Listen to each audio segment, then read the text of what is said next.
Hello students, कैसे हो? बिल्कुल मज़े में, फिट एंड फाइन। अब तो स्कूल भी ओपन हो चुके हैं, स्कूल जाना स्टार्ट हो गया है। चलो पढ़ाई भी शुरू हो चुकी है। चलो हम पढ़ाई आगे लेके चलते हैं। डे नंबर 14, जहां पर आज हम करेंगे selective and the important questions from NCERT chapter number 2।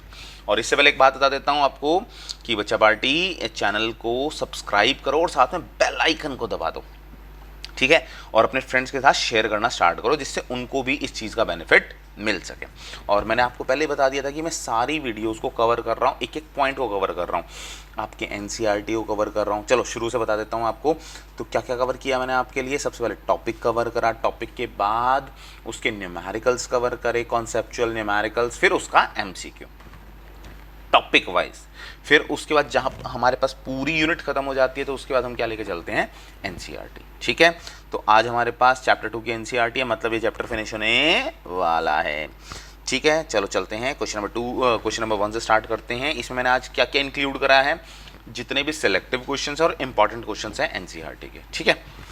और सारे नहीं, कुछ क्वेश्चंस मैंने जो बिल्कुल ही बकवास से क्वेश्चन थे वो हटा दिए। चलो, तो क्वेश्चन नंबर 1 क्या कहता है? Two charges this and this are located 16 centimetre अपार्ट। दो चार्ज हैं 16 सेंटीमीटर। At what points? देखो ये कीवर्ड है जो आपको थोड़ा सा हिट करना है। पॉइंट्स मतलब एक पॉइंट नहीं है, दो या दो से ज़्यादा भी हो सकते हैं। On the line joining the two charges is the electric potential zero. चलो सबसे पहले तो इसका डायग्राम बनाओ और इसके फंडे को समझो भाई। ये अब यहाँ पर क्या बोल रहे हैं? देखो सबसे पहले तो फंडा देखते हैं, इसका क्या फंडा है। चलो फंडा देखते हैं डायग्राम के अंदर। चलो कलर चेंज कर लेते हैं। समझो भाई, ये हमारे पास दो चार्ज हैं, चार्ज ए, चार्ज बी, ठीक है। तो कहीं पर भी मिडल में या कहीं आसपास दोनों के बीच में, तो हम क्या बोल सकते हैं? Case 1, in between the charges, in between the charges. तो यहाँ पर हमारे पास कोई डिस्टेंस कितना हो जाएगा? ए से एक्स हो जाएगा, तो बी से कितना हो जाएगा? 16 माइनस एक्स। फंडा क्लियर होता है? जहाँ पर पोटेंशियल की वैल्यू कितनी हो जाएगी? 0। केस 2 लेके चलो, आउटसाइड द चार्जेस, आउटसाइड। तो क्या बनेगा भाई? देखो ये आपके पास ए था, ये आपके पास बी था, टोटल डिस्टेंस कितना है? 16 सेंटीमीटर। फंडा क्लियर हुआ? यहाँ पर कोई पॉइंट पी मान लो, ठीक है। तो ए से यहाँ तक का डिस्टेंस कितना हो गया? 16 प्लस एक्स। भाई यहाँ से कोई डिस्टेंस एक्स मान लिया। तो बी से कितना डिस्टेंस होगा? एक्स। तो यहाँ पर बैलेंस होगा, एक बार एक्स और एक बार 16 प्लस एक्स। यहाँ पर जब इनसाइड है तो एक्स एंड 16 माइनस एक्स। फंडा क्लियर? चलो जी, अब देखते हैं इसके फॉर्मूले को। तो फॉर्मूला क्या कहता है? v is equals to v1 plus v2 should be equals to 0। तो हम क्या बोलते हैं? v1 is equals to minus of v2। फंडा क्लियर? यहाँ सॉल्व करेंगे, बैलेंस करेंगे, पॉइंट्स की वैल्यू निकालेंगे। चलो जी, तो v1 कितना हो जाएगा? v कितना होता है? k क्यू बाय r, यही होता है। चलो तो v1 कितना हो जाएगा? k, Q कितना है? 5 मल्टीप्लाई 10 की पावर माइनस 8, और डिस्टेंस कितना है? x centimetre. सेंटीमीटर है, दोनों के लिए सेंटीमीटर में, तो कोई टेंशन वाली बात नहीं है, x रख लो। चलो v2 कितना होगा? k, Q कितना है हमारे पास? Q कितना है? -3 मल्टीप्लाई 10 की power minus 8 divide by 16 minus x। अगर मीटर में कन्वर्ट करना चाहो तो डिवाइड बाई 100 आ जाएगा। 100 कहाँ चला जाएगा? ऊपर। तो अब क्या रख दो? दोनों को इक्वल रख दो। केस 1 तो 16 माइनस एक्स आएगा, और केस नंबर 2 में कितना आ जाएगा? 16 प्लस एक्स। चलो सॉल्व करो, तो हमारे पास क्या आएगा? के 5 मल्टीप्लाई 10 की power minus 8 divide by x which is equals to -3k 10 की power minus 8 divide by 16 minus x. फंडा क्लियर? चलो जी, काटापीटी कर देते हैं यहाँ पर। के से के कैंसिल, माइनस से माइनस कैंसिल, 10 की पावर से 10 की पावर कैंसिल। तो कितना बच गया हमारे पास? कितना बचा? चलो चलो चलो सॉल्व करो। तो यहाँ कितना आ जाएगा हमारे पास? 16 माइनस एक्स मल्टीप्लाई कितना बच गया 5, इधर कितना बचा हमारे पास 3x, तो कितना हो जाएगा 80 minus 5x which is equals to 3x, इधर ले आओ तो कितना हो गया 8x equals to 80, x equals to 10 centimetre. फंडा क्लियर हो गया, समझ में आ गई बात। चलो केस नंबर 2 में क्या करोगे, देखो a से डिस्टेंस कितना होगा 16 प्लस x, इस बात को ध्यान रखना नहीं तो गड़बड़ हो जाती हैं चीज़ें। तो अब यहाँ से क्या करोगे v1 is equals to v2, तो यहाँ पर क्या रखोगे केस 2, तो हमारे पास क्या आया k, अच्छा अब वैल्यू तो यही आने वाली है 5 मल्टीप्लाई 10 की पावर माइनस 8 डिवाइड बाय, अब कितना होगा 16 plus x, 16 plus x which is equals to minus minus plus आ गया, तो 3k मल्टीप्लाई 10 की power minus 8 divide by x। फंडा क्लियर हो रहा है। चलो तो इसको 10 की पावर 8 से 10 की पावर 8, k से k कैंसिल, तो इधर अब कितना आएगा हमारे पास, देखो अब 5x इक्वल्स टू 16 3 जा 48 प्लस 3x, तो इधर लेके जाओ तो 2x is equals to 48, x is equals to 24 centimetre. फंडा क्लियर हो गया, समझ में आई बात कि कहाँ पर 24 सेंटीमीटर पर जाके वो क्या हो जाएगा हमारे पास बैलेंस हो जाएगा, जहाँ पे पोटेंशियल एनर्जी कितनी, पोटेंशियल कितना हो जाएगा उसका 0। फंडा क्लियर, ओके तो चलते हैं क्वेश्चन नंबर 2 की तरफ। तो क्वेश्चन नंबर 2 क्या करता है, अ रेगुलर हेक्सागन, चलो सबसे पहले तो डायग्राम बना लो भाई। हेक्सागन तो कैसे बनाते हैं, 1 2 3 4 5 6, चलो बन गया हमारे पास regular hexagon.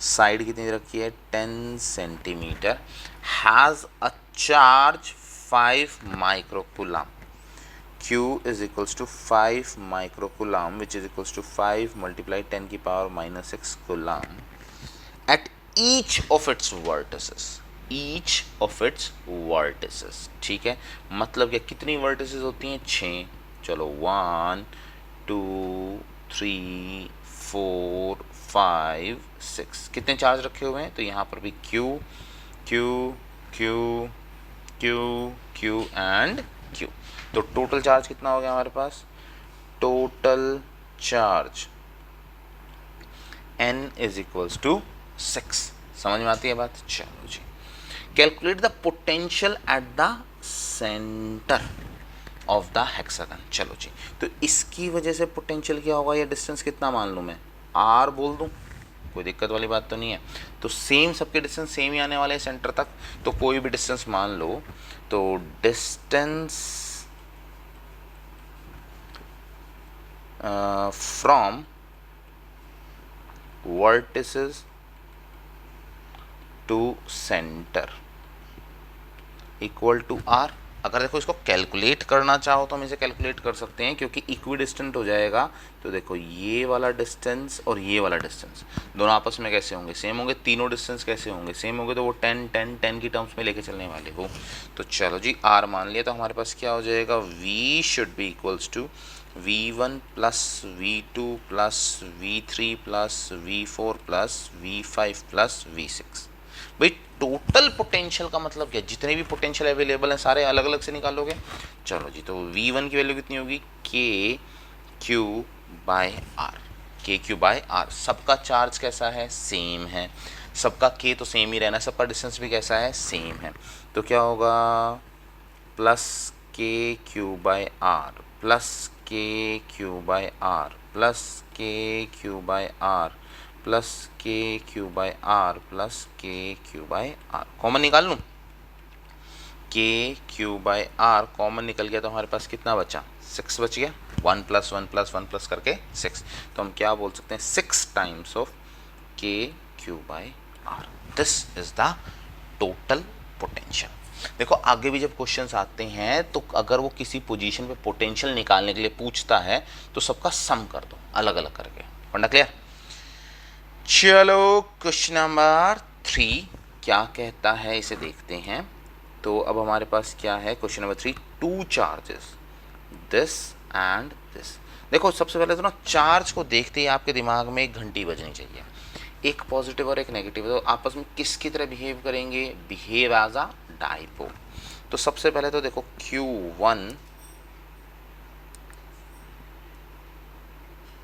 Q1 is equals to 2 microcoulomb, which is equals to 2 multiply 10 की power -6। Q2 is equals to -2 microcoulomb -2 multiply 10 की पावर -6। तो they behave as a dipole। ये की पॉइंट है आपके लिए, की पॉइंट। ठीक है, अभी तक हमें थोड़ा सा पॉइंट मिल गया क्वेश्चन के अंदर। चलो जी, okay. Are placed at point A and B 6 centimetre apart. तो थर्ड पॉइंट क्या मिला, 2a is equals to 6 centimetre. अगर डाइपोल है तो फंडा समझ में आ गया, और r is equals to 6 centimetre. ठीक है, जो भी डिस्टेंस है 6 सेंटीमीटर। Identify an equipotential surface of the system, तो सबसे पहले समझो भाई, सिस्टम की बात कर रहा है तो सिस्टम में हमारे पास क्या हो गया, सिस्टम तो क्या हो गया, डाइपोल बन गया। क्या बन गया, डाइपोल। तो एक तरफ क्या रख दो ए, एक तरफ क्या रख दो बी। तो एक तरफ क्या रखोगे तुम भाई, अपना नेगेटिव क्यू को, एक तरफ क्या रखोगे, पॉजिटिव क्यू को। ठीक है, तो यहाँ से जब आप सॉल्व करोगे तो कैसे सॉल्व करोगे, लाइन ऑफ फोर्सेस ऐसे आ रही हैं, ऐसे ही सॉल्व करते हो ना। चलो जी, तो हमारे पास क्या होगा, ये line of forces negative to positive. पर अब क्या करोगे, डाइपोल बनाना है ना आपको, इसके अंदर क्या बनाना है, equipotential surface of the system. तो इक्विपोटेंशियल सरफेस एग्जैक्टली कहाँ आएगा आपके पास, बहुत सारे बनेंगे, पर जो परफेक्ट शेप बनेगा वो कहाँ तक बनेगा, सेंटर तक। कहाँ तक बनेगा, जल्दी बोलो, सेंटर तक। फंडा क्लियर होता है, समझ में आती है बात। तो हम क्या लिखेंगे, identify an equipotential surface of the system, so it will be prepared at, it will be formed at, so A part को क्या लिखोगे, it will be formed at centre of the dipole. ठीक होगी बात, क्लियर है। या यहाँ लिख सकते हो distance r is equals to 3 metre centimetre. Okay, चलो जी, सेकंड बोलता है, what is the direction of electric field at every point on this surface. Surface कौन सा सरफेस, देखो बी पॉइंट पर आओ, electric field on the surface. भाई ये सरफेस कौन सा सरफेस है, this surface, this is equipotential, this is equipotential surface. तो इक्विपोटेंशियल सरफेस है तो हमारे पास यहां पर क्या होनी चाहिए, electric field is perpendicular to the surface. फंडा क्लियर होता है भाई, इलेक्ट्रिक फील्ड थीटा फॉर्मेशन कितना करेगा, 90 डिग्री विद सरफेस। पहला पॉइंट। दूसरा point, work done should be equals to 0। कहां पर, इक्विपोटेंशियल सरफेस पे वर्क डन कितना होता है, हमेशा 0 होता है। ये बात समझ में आ रही है, क्योंकि थीटा भी हमारे पास कितना बन रहा है, 90 डिग्री। बन क्या रहा है, बनेगा ही, क्योंकि इक्विपोटेंशियल सरफेस से फील्ड कैसी होगी, परपेंडिकुलर होगी। Clear, okay. चलो जी, तो अब हम चलते हैं नेक्स्ट पॉइंट की तरफ, नेक्स्ट क्वेश्चन। ओके, तो नेक्स्ट क्वेश्चन है क्वेश्चन नंबर 4। क्या कहता है, a spherical conductor of radius 12 centimetre, मतलब एक स्फेयर है जिसका रेडियस है 12, हैज़ अ चार्ज मिल गया, okay, distributed uniformly on its surface. जहाँ अंदर रखा था तो उस सरफेस के ऊपर आ गया। चलो जी, what is the electric field inside. चलो जी, सबसे पहले इसको देखना शुरू करते हैं और इसको सॉल्व करते हैं। चलो, ये हमारे पास क्या इसने लिया है, एक स्फेयर। क्या ले लिया, स्फेयर लिया, तो इसके अंदर हमारे पास क्या होगा, देखो देखो देखो, चलो जी, स्फेयर ले लिया, रेडियस कितना बोलता है 12 सेंटीमीटर, तो r equal to 12 centimetre. Charge की वैल्यू दे दी, q कितना दे दिया इसने 1.6 मल्टीप्लाई 10 की power -7 coulomb. Okay, what is the electric field inside the sphere? Part A solve करो भाई, पार्ट ए। तो पार्ट ए में इलेक्ट्रिक फील्ड इनसाइड निकालनी है, इनसाइड द स्फीयर। तो इनसाइड द स्फीयर क्या हो जाएगा हमारे पास, इलेक्ट्रिक फील्ड कितनी हो जाएगी 0। क्यों? क्योंकि ये क्या है, कंडक्टिंग बॉडी है। कैसी है, conducting. So inside the conductor, inside the conductor electric field equals to 0। पढ़ना clear? Okay, just outside the sphere मतलब क्या है, पार्ट बी जस्ट आउटसाइड का मतलब क्या होगा, जस्ट आउटसाइड मतलब क्या होगा, on the surface, on the surface. तो ऑन द सरफेस का फॉर्मूला कितना होता है, E is equals to q by 4 pi epsilon naught r square. तो ये किसके इक्वल हो जाएगा, Q by 4 pi epsilon naught capital R square. तो इस केस के अंदर हमारे पास क्या हो गया, small r is equals to capital R. जो भी डिस्टेंस होता है वो किसके इक्वल हो जाएगा हमारे पास, रेडियस ऑफ द बॉडी के इक्वल। तो वैल्यू प्लेस कर दो, जो भी हमारे पास आएगा, E is equals to Q की वैल्यू कितनी है 1.6, K रखो, K Q की वैल्यू कितनी है 1.6 मल्टीप्लाई 10 की पावर -7 डिवाइड बाय R कितना है 12 सेंटीमीटर। तो R की वैल्यू कितनी है 12 centimetre which is equals to 12 by 100। तो यहाँ क्या रखोगे, मीटर में आ गया, तो 12 बाई 100 का स्क्वायर। तो सॉल्व करो तो 9 मल्टीप्लाई 10 की पावर 9 मल्टीप्लाई 1.6 मल्टीप्लाई 10 की पावर -7, पावर 4 ऊपर आ गई, 10 की पावर 4 डिवाइड बाय 12 मल्टीप्लाई 12। ठीक होती है बात, फंडा समझ में आता है। चलो जी, तो इसकी वैल्यू रख दो, इसका आंसर रखो, तो इसको सॉल्व करके कितना आएगा, सॉल्व करोगे तो 10 की पावर 5 न्यूटन पर कूलम। ठीक है, सॉल्व करके देखो, आपको आंसर मिल जाएगा। पढ़ना clear?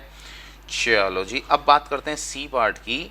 Eight a point 18 centimetre from the centre of the sphere. ठीक है भाई, सी पार्ट निकाल दो। तो पार्ट सी, व्हेन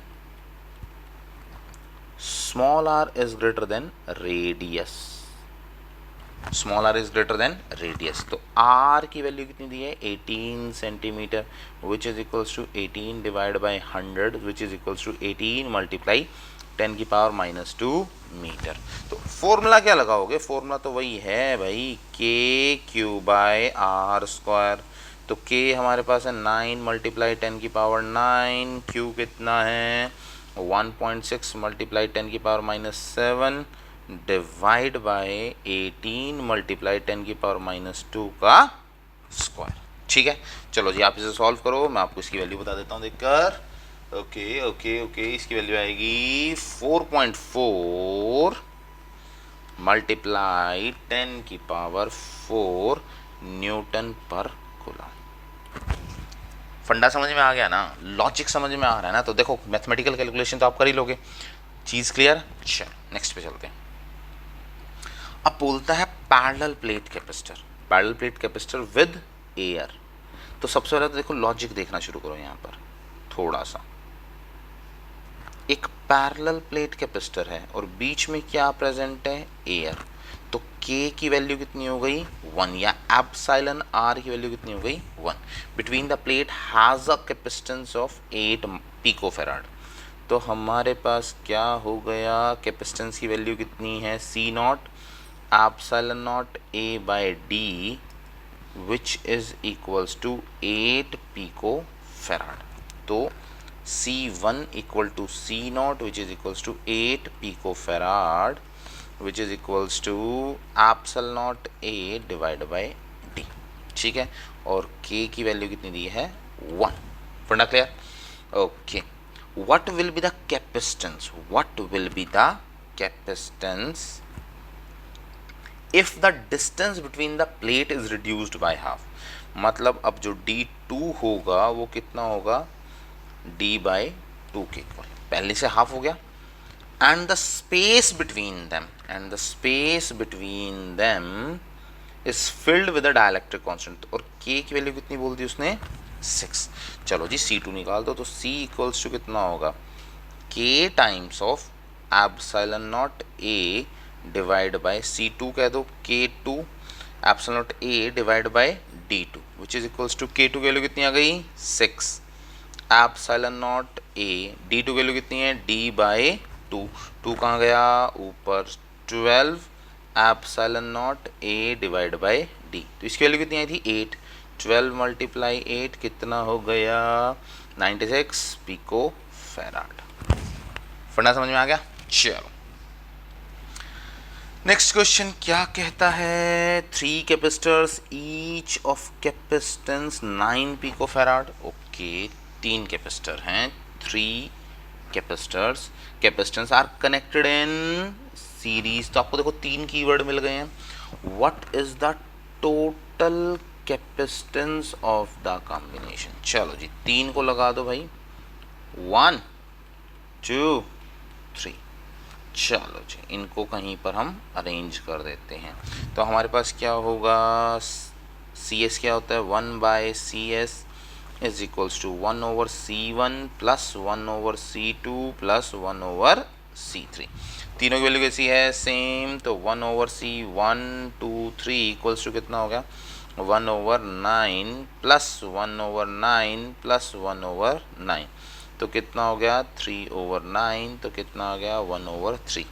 तो C123 की वैल्यू कितनी आ गई, 3 क्या है, पिको फैराड। चलो जी ये समझ में आ गया।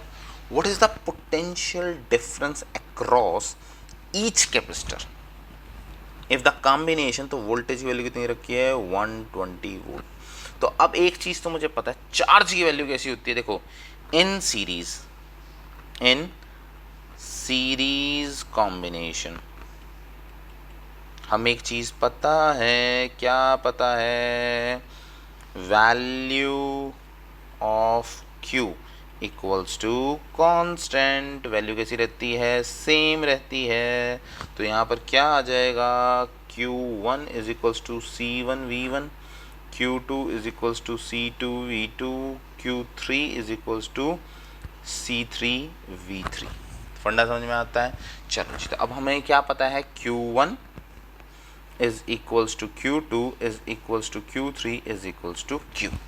ठीक है, चलो सबसे पहले तो Q निकालो, Q की वैल्यू कितनी आएगी, Q is equals to CV, तो C कितना आ गया आपका टोटल, 3 पिको फैराड मल्टीप्लाई ये कितना है 120, तो 12 3 जा 24 36 360 पिको कूलम।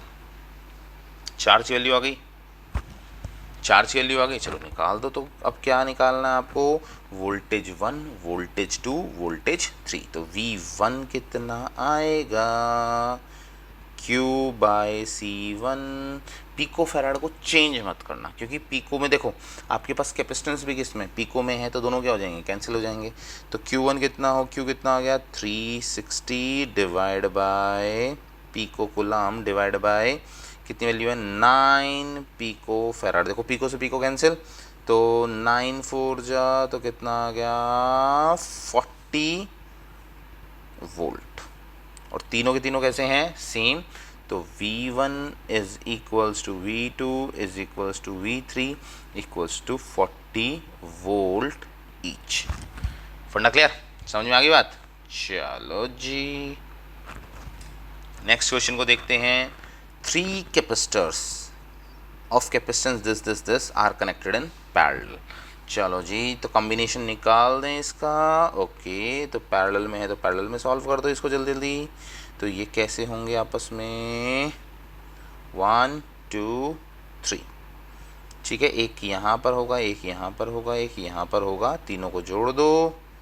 चलो जी, और तीनों के साथ एक वोल्टेज लगा दो, ठीक है, C1 C2 C3। वोल्टेज कितनी रखी है, V is equals to 100 volt. चलो जी, कैसे, क्या बोलता है what is the total capacitance, तो C P is equals to कितना हो जाएगा C1 plus C2 plus C3, तो कितना हो गया C123 is equals to 2 picofarad plus 3 picofarad plus 4 picofarad, तो कितना हो गया 9 पिकोफेराड C123। क्लियर? ओके, ये तो हमारे पास क्या आ गया, टोटल कैपेसिटेंस आ गया। अब क्या आ गया, डिटरमाइन द चार्ज। अच्छा जी भाई, चार्ज निकालना है अब इन पैरेलल कॉम्बिनेशन। एक चीज हमें पता है, क्या पता है, वोल्टेज इक्वल टू सेम। तो वोल्टेज सब पे कैसी होगी, सेम होगी। मतलब कि 100 वोल्ट है तो C1 या ये कह सकते हो V1 equal to V2 equal to V3 equal to कितना रहने वाला है 100 वोल्ट। तीनों के तीनों कैसे हैं, पैरेलल में है। अच्छा जी, तो चलो अब Q क्या फॉर्मूला आएगा, चलो पार्ट B सॉल्व करो। तो Q1 is equals to C1 V1 which is equals to C1 multiply V which is equals to C1 की वैल्यू कितनी है 2, तो 2 पिकोफेराड मल्टीप्लाई कितना है 100, तो 200 पिको कूलम Q1। अच्छा जी, चलो Q2 निकाल दो, ये तो फर्स्ट था। Second Q2 is equals to C2V, C2 कितना है आपका 2 3 4 3 पिकोफेराड मल्टीप्लाई 100, तो कितना आ गया 300 पिको कूलम। थर्ड आपके पास क्या हो गया Q3 is equals to C3V, तो C3 कितना हो गया 4 picofarad multiply 100 which is equals to 400 pico coulomb. फंडा क्लियर, सीरीज का पैरेलल का फंडा सारा हो गया। चलो अब चलते हैं नेक्स्ट क्वेश्चन। नेक्स्ट क्वेश्चन क्या कहता है, अ parallel plate capacitor with air, तो K इक्वल टू 1 आ गया between the each plate has an area पता लग गया। चलो भाई लिखना शुरू कर दो। तो हमें क्या पता लगा, K is equals to 1, area is equals to 6 multiply 10 की power -3 metre square and the distance between the plate is D is equals to 3 mm। तो मिलीमीटर से किस में जाना है, मीटर में, तो 10 की पावर 3, तो 3 मल्टीप्लाई 10 की power -3 metre. Okay, calculate the capacitance of the capacitor, calculate the capacitance of the capacitance, C निकालना है।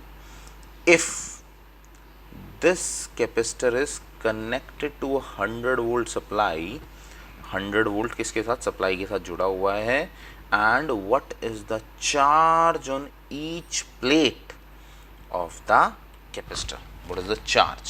ठीक है, निकाल दो भाई, हमें पता है कैसे निकालना है। पहले तो C निकालो, C की value C is equals to epsilon naught K times of epsilon naught A divide by D। Value place करो, K की वैल्यू आ गई 1, एप्सिलॉन नॉट 8.85 मल्टीप्लाई 10 की पावर -12। ओके, एरिया कितना दे रखा है 6 मल्टीप्लाई 10 की पावर -3 डिवाइड बाय डिस्टेंस कितना दे रखा है 3 मल्टीप्लाई 10 की पावर -3। चलो जी, तो इसको सॉल्व करो, तो C की वैल्यू कितनी आई, चलो मैथमेटिकली सॉल्व करो, मैं आपको देख के बताता हूँ। तो इसको सॉल्व करेंगे तो कितना आएगा 1.77 मल्टीप्लाई 10 की पावर -11 फैराड। पढ़ा क्लियर? ओके, अब इसके बाद सेकंड पार्ट क्या पूछता है, व्हाट इज द चार्ज। ये तो कैपेसिटेंस आ गया, ये तो पार्ट ए था। Okay, part B, find the charge. तो चार्ज कितना इजी है भाई, Q is equals to CV, तो C हमारे पास कितना आ गया 1.77 मल्टीप्लाई 10 की पावर -11, और V की वैल्यू दे रखी है भाई 100, क्वेश्चन में दे रखी है 100 वोल्ट, तो multiply 100 which is equals to 1.77 multiply 10 की पावर -9 कूलम। फंडा क्लियर, समझ में आती है बात। चलो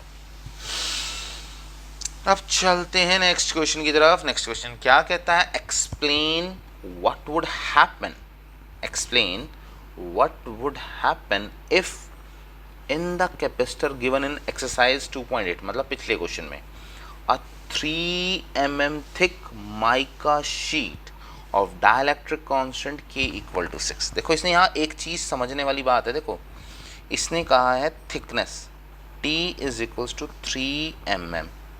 अच्छा पिछले क्वेश्चन में D कितना था, 3 mm, मतलब क्या हुआ, D is equals to T हो गया। दिमाग में रखना इस की पॉइंट को। अच्छा K की वैल्यू कितनी रख दी उसने, 6, were inserted between the plates, inserted between the plates. देखो ये सब तो बाद में निकालेंगे, सबसे पहले तो देखो कैपेसिटर के ऊपर क्या इफेक्ट आएगा, इफेक्ट ऑन कैपेसिटर। तो न्यू कैपेसिटर आपके पास कितना आएगा, तो हमें पता है C is equals to epsilon naught A divide by D minus T plus T by K, ये फॉर्मूला होता है। ठीक है, करने में मैं इसको डायरेक्ट भी कर सकता हूँ, पर आपको ये चीज़ क्लियर होनी चाहिए क्योंकि यहाँ इसने थिकनेस की बात करी है।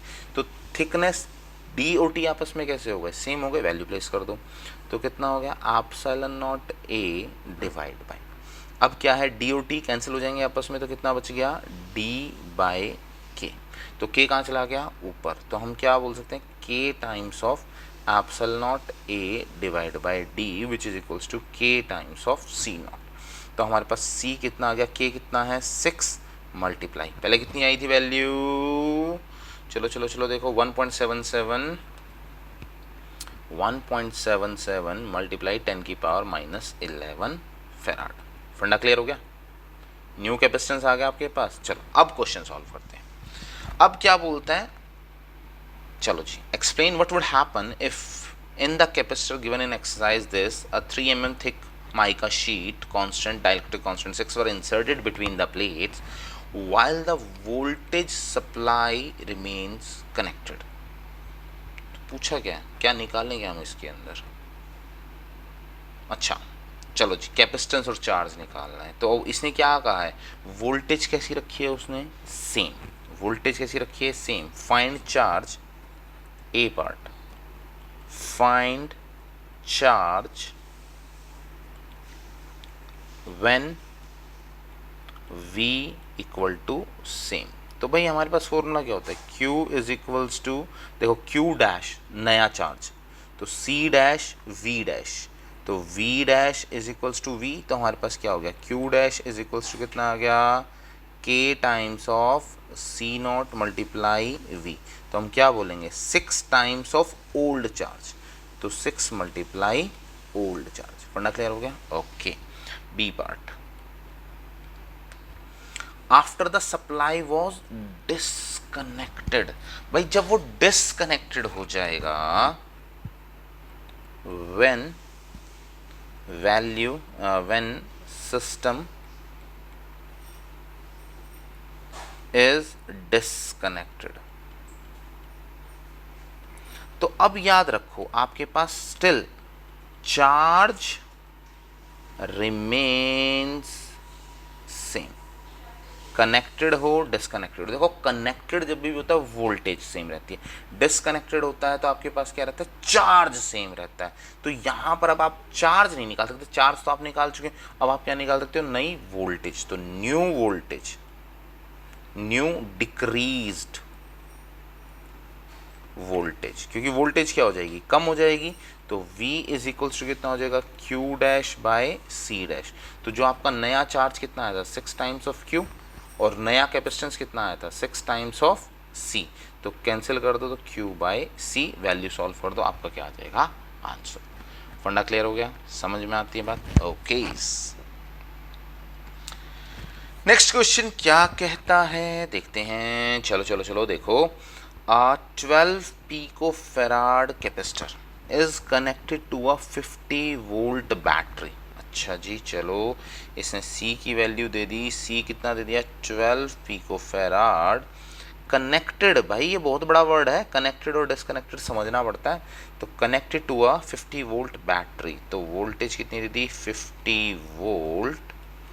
अच्छा जी, how much electrostatic energy stored in the, तो देखो इसके लिए मैं आपको एक चीज़ बता देता हूँ, कनेक्टेड और डिसकनेक्टेड लिख देता हूँ आपके लिए।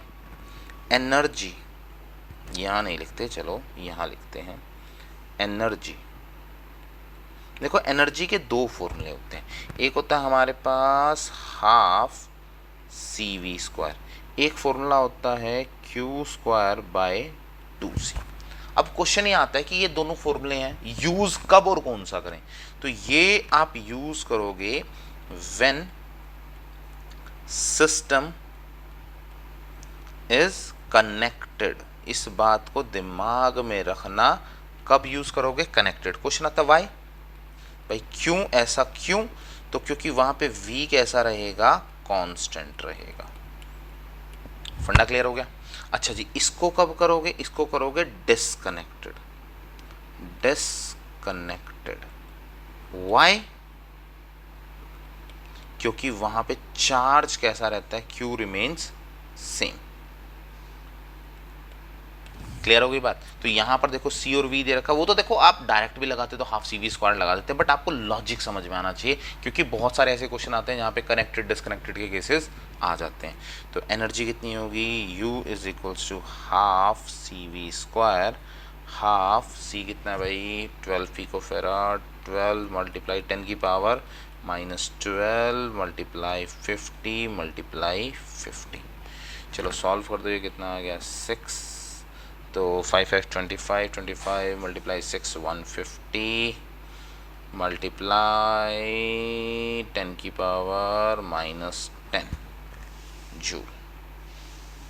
फंडा समझ में आ गया, क्लियर होगी बात। अच्छा ओके, तो नेक्स्ट क्वेश्चन पे चलते हैं। नेक्स्ट क्वेश्चन क्या कहता है, a 600 pico farad capacitor, 600 pico farad capacitor. Okay, तो इसने हमें क्या दे दी, कैपेसिटी दे दी, C is equals to 600 pico farad, 600 multiply 10 की पावर -12 फेराड।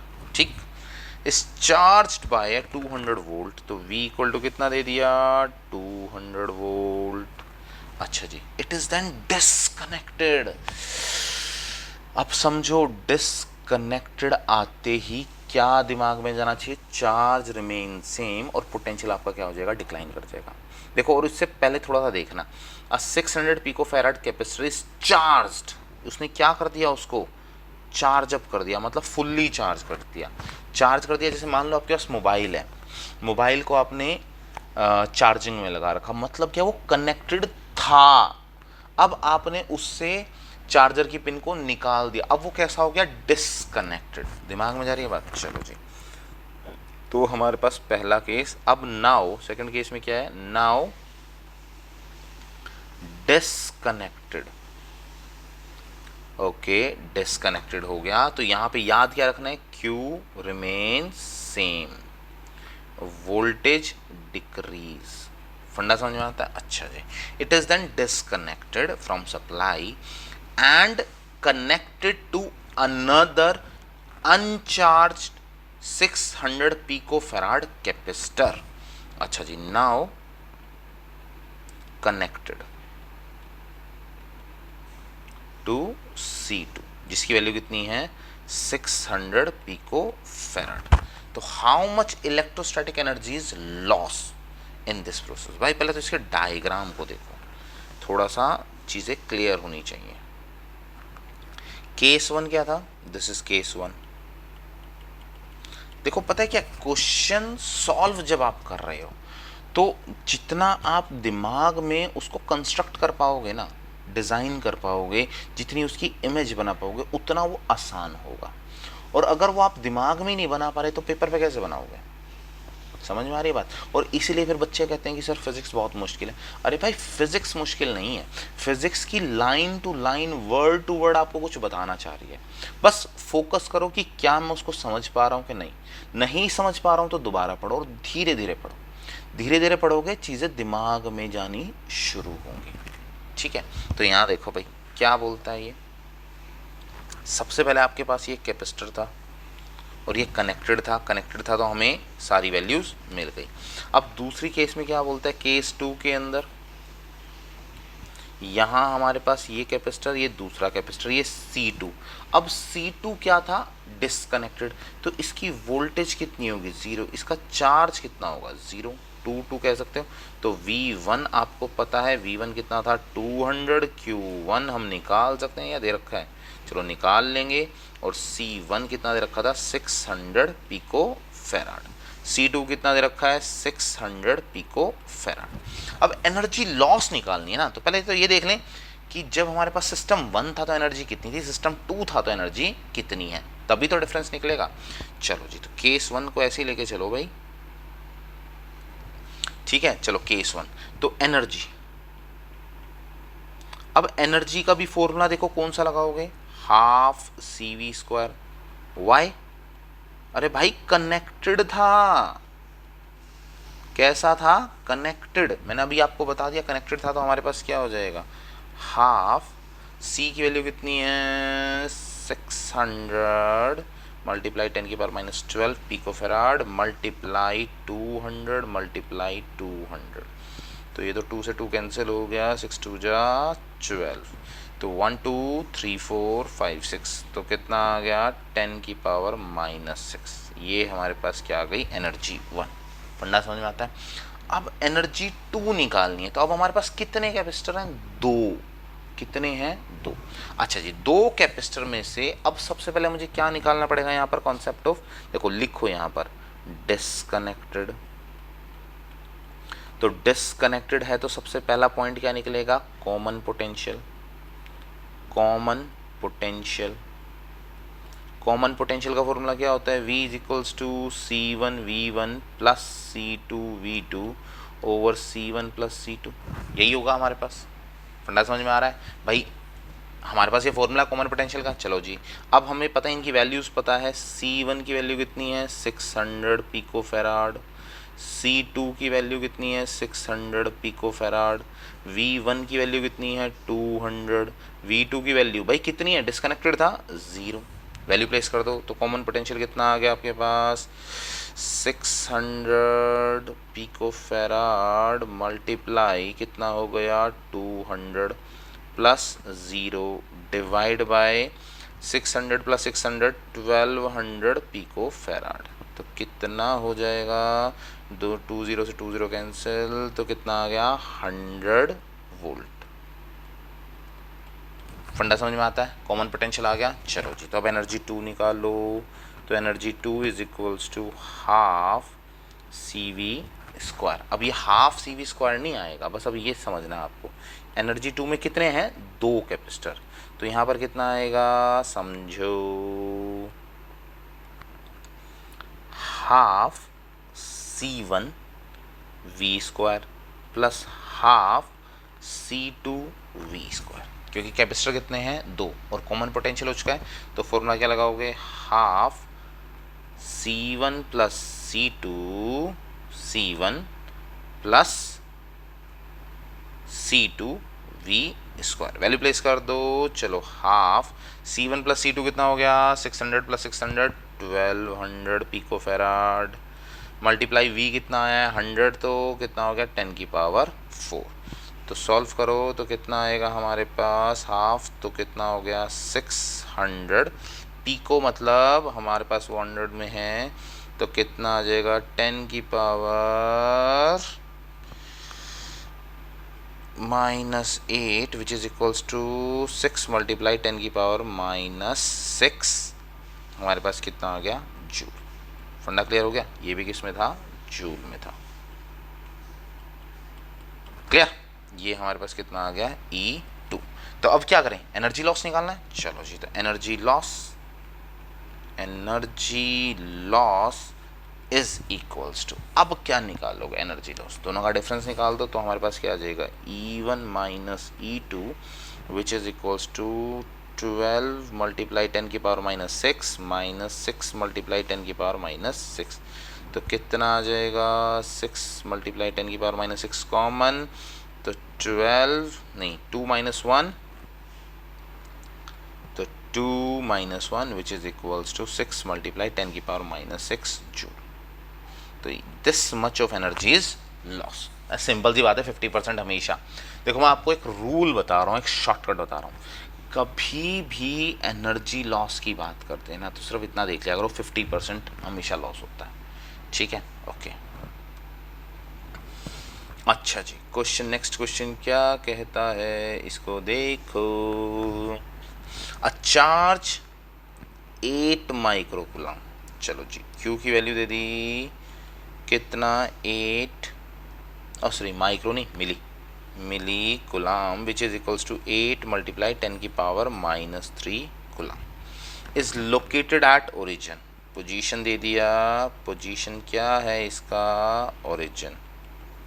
चलो जी, calculate the work done in taking a small charge. Work done निकालना है taking a small charge of this from point P equal to 003 to a point 040 via a point R69। भाई पहले सबसे पहले इसका diagram बना लो, नहीं तो ये गड़बड़ कर देगा। चलो जी, इसका क्वेश्चन का डायग्राम बनाते हैं। अब इसने क्या रखा है, एक्स वाई जेड, एक जेड पर है एक वाई पर है। चलो जी, पहले इसका डायग्राम बनाओ बनाओ बनाओ बनाओ बनाओ। ये हो गया वाई, ये हो गया आपका एक्स, अच्छा जी ये आपका हो गया जेड एक्सिस। ठीक है, अच्छा जी, अब पॉइंट चार्ज कहाँ रखा हुआ हमारा, यहाँ पर रखा हुआ। चलो जी, is located at the origin, calculate the work done in taking a small charge of this from the point 003। यहाँ पर कोई चार्ज रखा हुआ भाई हमारे पास। ठीक है, चलो जी 003 पर, 003 पर रखा हुआ है, टू अ पॉइंट Q 040। चलो जी, इसको मान दो 040। चलो जी, पहले तो वो कहाँ जाए, ऐसे जाए। अच्छा जी, वाया पॉइंट R, R कहाँ पर है, कहाँ पर है, 6 और 9। चलो जी, 6 और 9 ये कहाँ मिलेंगे, ये यहाँ कहीं पे मिला दो। ठीक है, तो मतलब ये ऐसे भी जाएगा। अच्छा जी, कहाँ तक जाना है, a charge of this is located at the origin, calculate the work done in taking a small charge from point this to a this. चलो जी, अब पहले समझो, वर्क डन निकाल रहे हो आप, क्या निकाल रहे हो, वर्क डन। अब work done is independent of path, is independent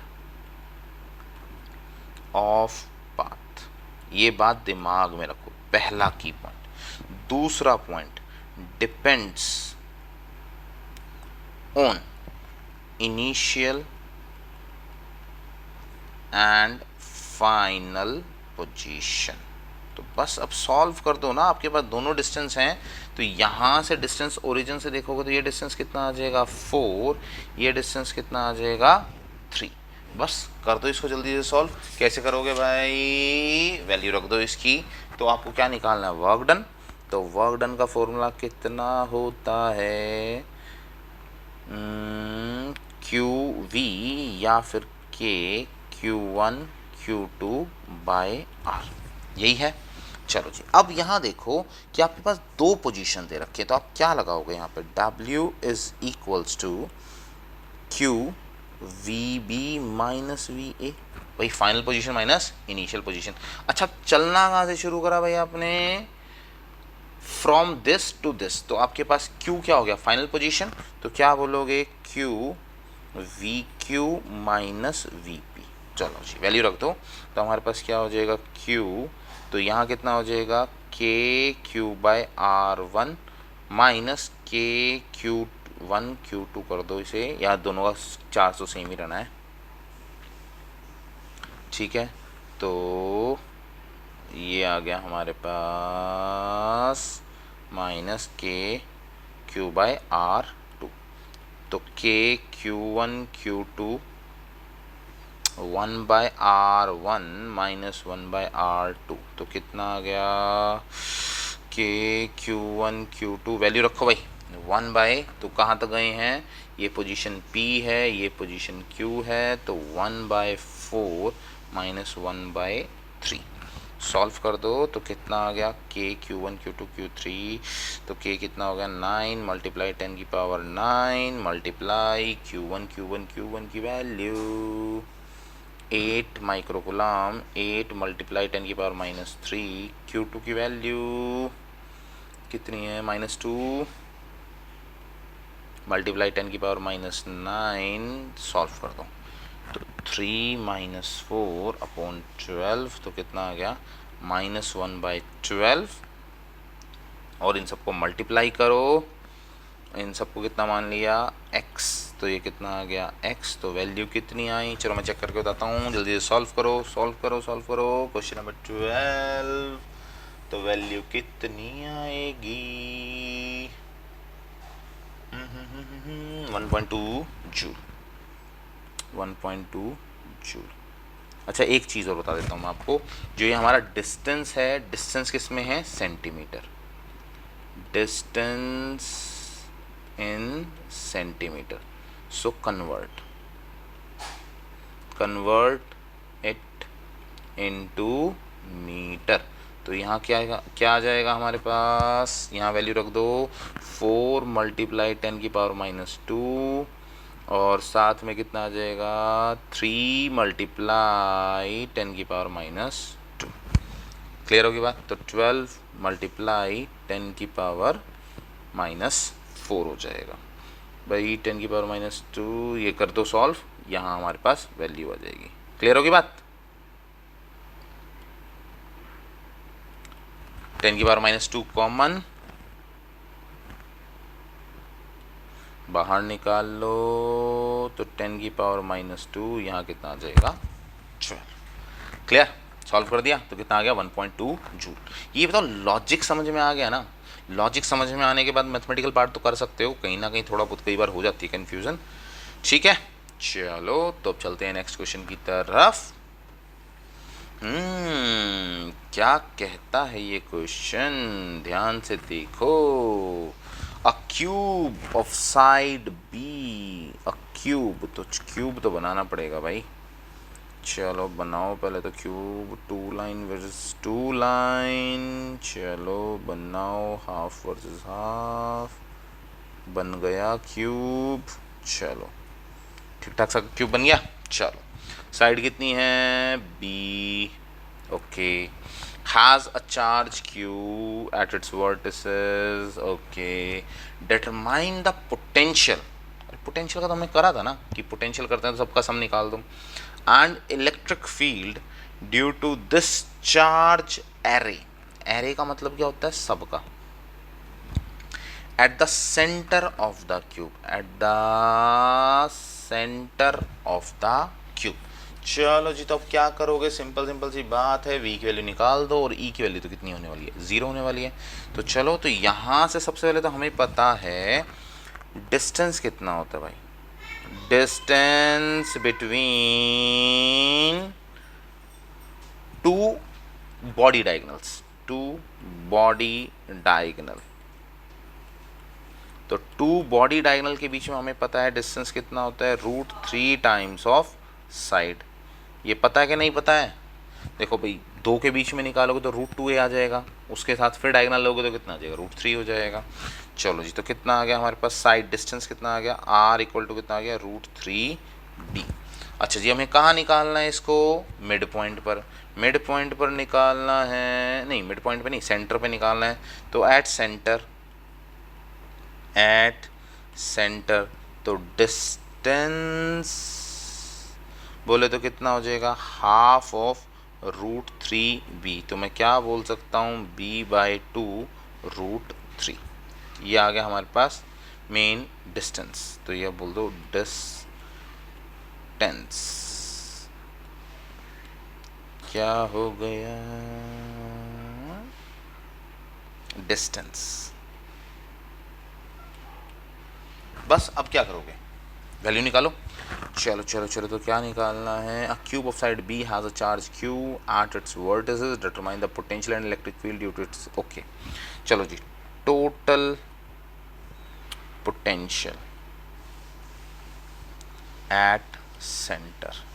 तो कितना होगा भाई, समझो, V should be equals to V1 plus V2 up to V8। कितने वर्टिसेस होते हैं? वर्टिसेस कितने होते हैं? 8। तो कितने पोटेंशियल होंगे? 8। तो सबका कैसा होगा? तो V1 is equals to V2 up to equals to V8। तो हम क्या बोल सकते हैं? 8 टाइम्स ऑफ V1 बोल सकते हैं। चलो जी, तो 8 टाइम्स ऑफ V1 कितना हो जाएगा? KQ/R। तो 8 multiply K 1/4 pi epsilon not. Q कितना है? Q कितना है? Q तो Q ही है। Q R कितना है? B/2√3। तो 2 कहाँ गया? ऊपर। तो कितना हो गया भाई? इसे कैंसिल कर दो। तो कितना हो गया? 2 2 2 जा 4, 4Q divide by √3B pi epsilon. तो ये किसकी वैल्यू हो गई? Total potential. Funda clear? और इलेक्ट्रिक फील्ड क्या होगी? B part, electric field is equals to 0। Question आता है वाई? कोई कंडक्टर या कैपेसिटर थोड़ा ना दे रखा है, सिंपल सी एक बॉडी तो बोल रखी है। तो अब समझो यहां पर क्या होगा? Equal and opposite field cancel each other. देखो ये सेंटर है, सेंटर पर एक फील्ड आई ऐसे, ठीक है। चलो जी, तो दूसरी कैसे आ जाएगी? ऐसे। तो एक दूसरे को क्या कर देंगे? कैंसिल कर देंगे। या फिर देखो दोनों कैसी होंगी? रिपल्सिव। एक ऐसे रिपेल करेगी, एक ऐसे रिपेल करेगी। ये भी दोनों एक दूसरे को क्या कर देंगे? कैंसिल। फंडा क्लियर होता है? समझ में आती है? तो ये बोथ कैंसिल ईच अदर। तो नेट रिजल्ट कितना आएगा? Net electric field is equals to 0। Funda clear? Okay. अब करते हैं क्वेश्चन नंबर 15। तो क्वेश्चन नंबर 15 क्या कहता है? A spherical conducting shell, inner radius R1, outer radius R2, has a charge Q। चलो जी, तो कहां पे रखा होगा? सेंटर पर। A charge Q is placed at the centre of the shell. नहीं भाई, यहां पर चार्ज कहां रखा हुआ है? On the outer surface. चलो इसका डायग्राम बनाते हैं और इसे समझ लेते हैं। तो इसने क्या कहा? एक ये हो गया हमारे पास और दूसरा हमारे पास ये हो गया। चलो जी, 2 हो गए हमारे पास।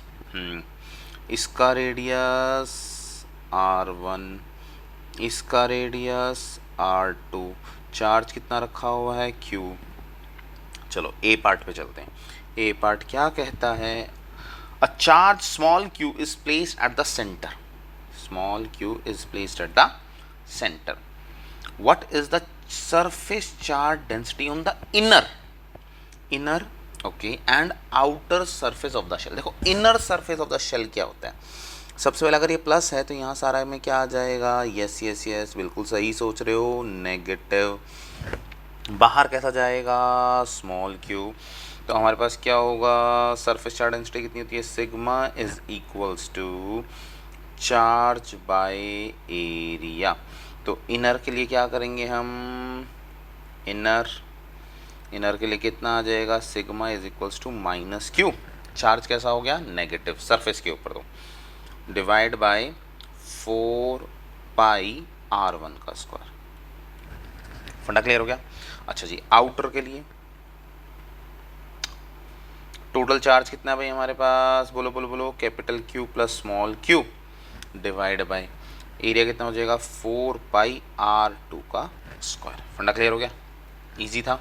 चलो, is the electric field B part inside a cavity with no charge 0? Yes of course 0। B part कितना बोलेगा? तो हम बोलेंगे yes, electric field is equals to 0 inside the cavity। अच्छा जी, आगे क्या बोलता है? Is the electric field inside a cavity zero? Even if the shell is not spherical but has any irregular shape. भाई electric field remains zero with any type of shape. फंडा clear है? अच्छा, वो कहते हैं एक्सप्लेन करो. Explain करोगे तो क्या बोलोगे? Work done is equals to zero या work done is equals to E dot D L. ठीक है, और वर्क डन हमेशा कैसा होगा? ज़ीरो इनसाइड द, क्योंकि वहाँ पर हमारे पास क्या है? पोटेंशियल सेम रहेगा. पोटेंशियल सेम रहेगा तो या ये यहाँ बोल सकते हो आप work done is equals to zero. Why? Potential V delta V equals to zero and V1 is equals to V2. भाई पोटेंशियल सेम रहेगा, पोटेंशियल डिफरेंस ज़ीरो रहेगा तो वर्क डन कितना आएगा? ज़ीरो आएगा. वर्क डन ज़ीरो आएगा, so electric field also equals to zero. ये तो फर्स्ट केस था. सेकेंड केस आप यहाँ से भी देख सकते हो.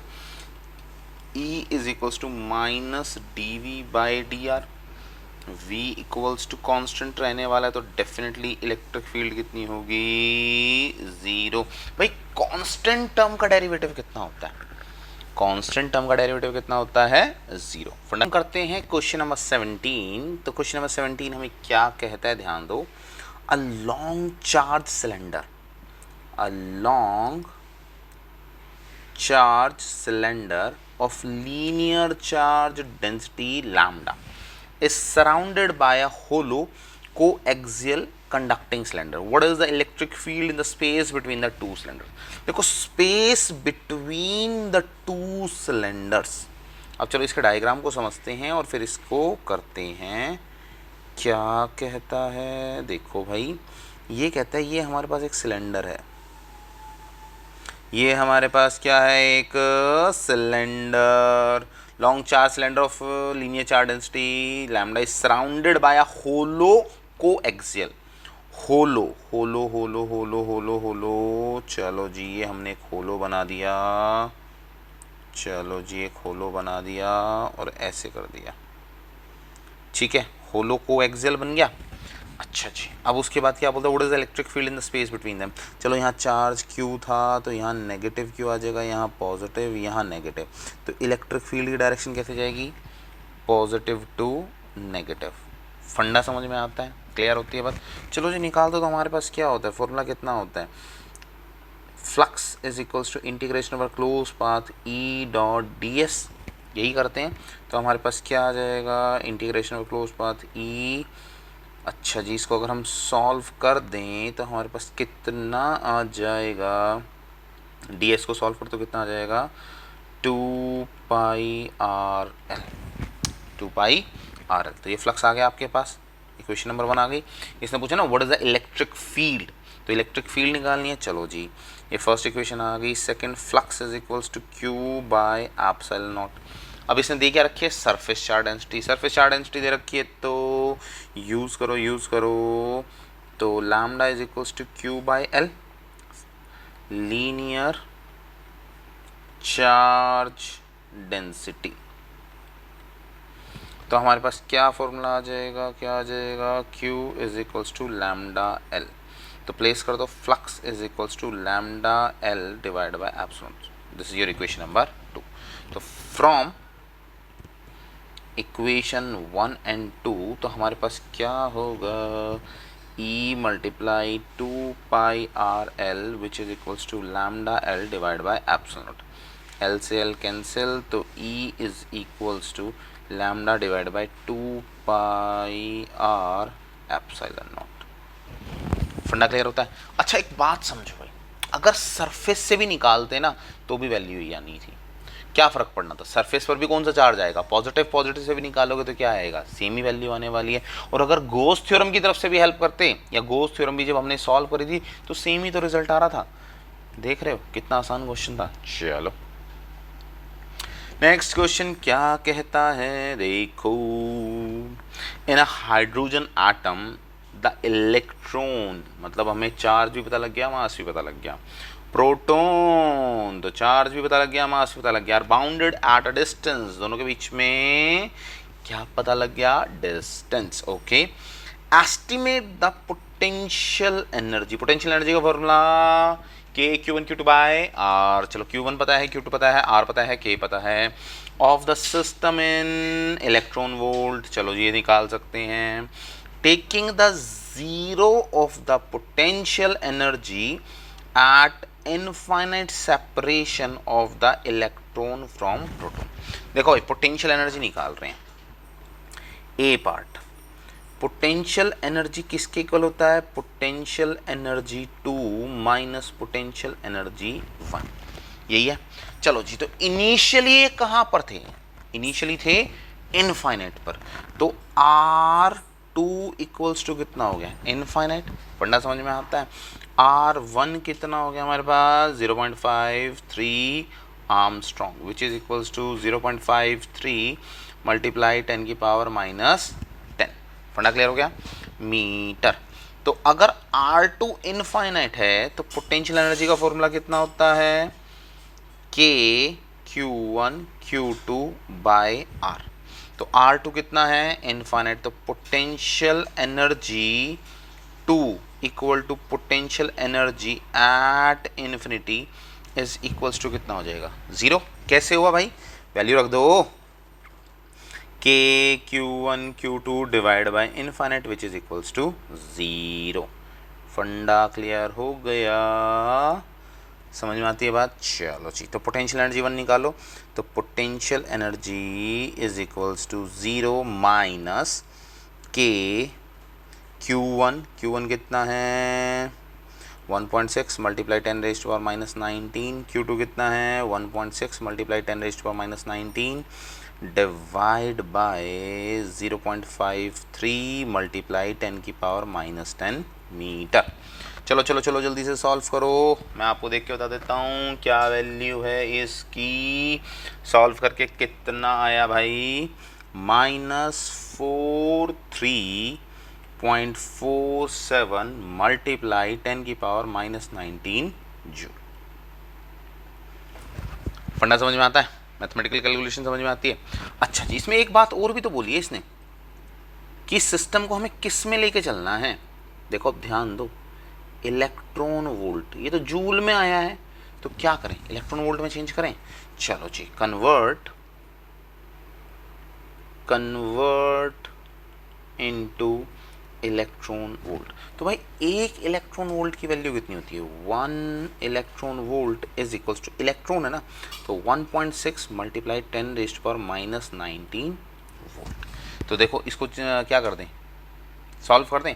चलो जी, तो ये क्या आया, वोल्ट नहीं जूल, क्योंकि ईवी है, कितना है ईवी, ई से कितना मिलेगा Q, इससे मिलेगा V, तो ये कितना आ जाएगा 1.6 मल्टीप्लाई 10 की पावर माइनस 19 आपके पास जूल।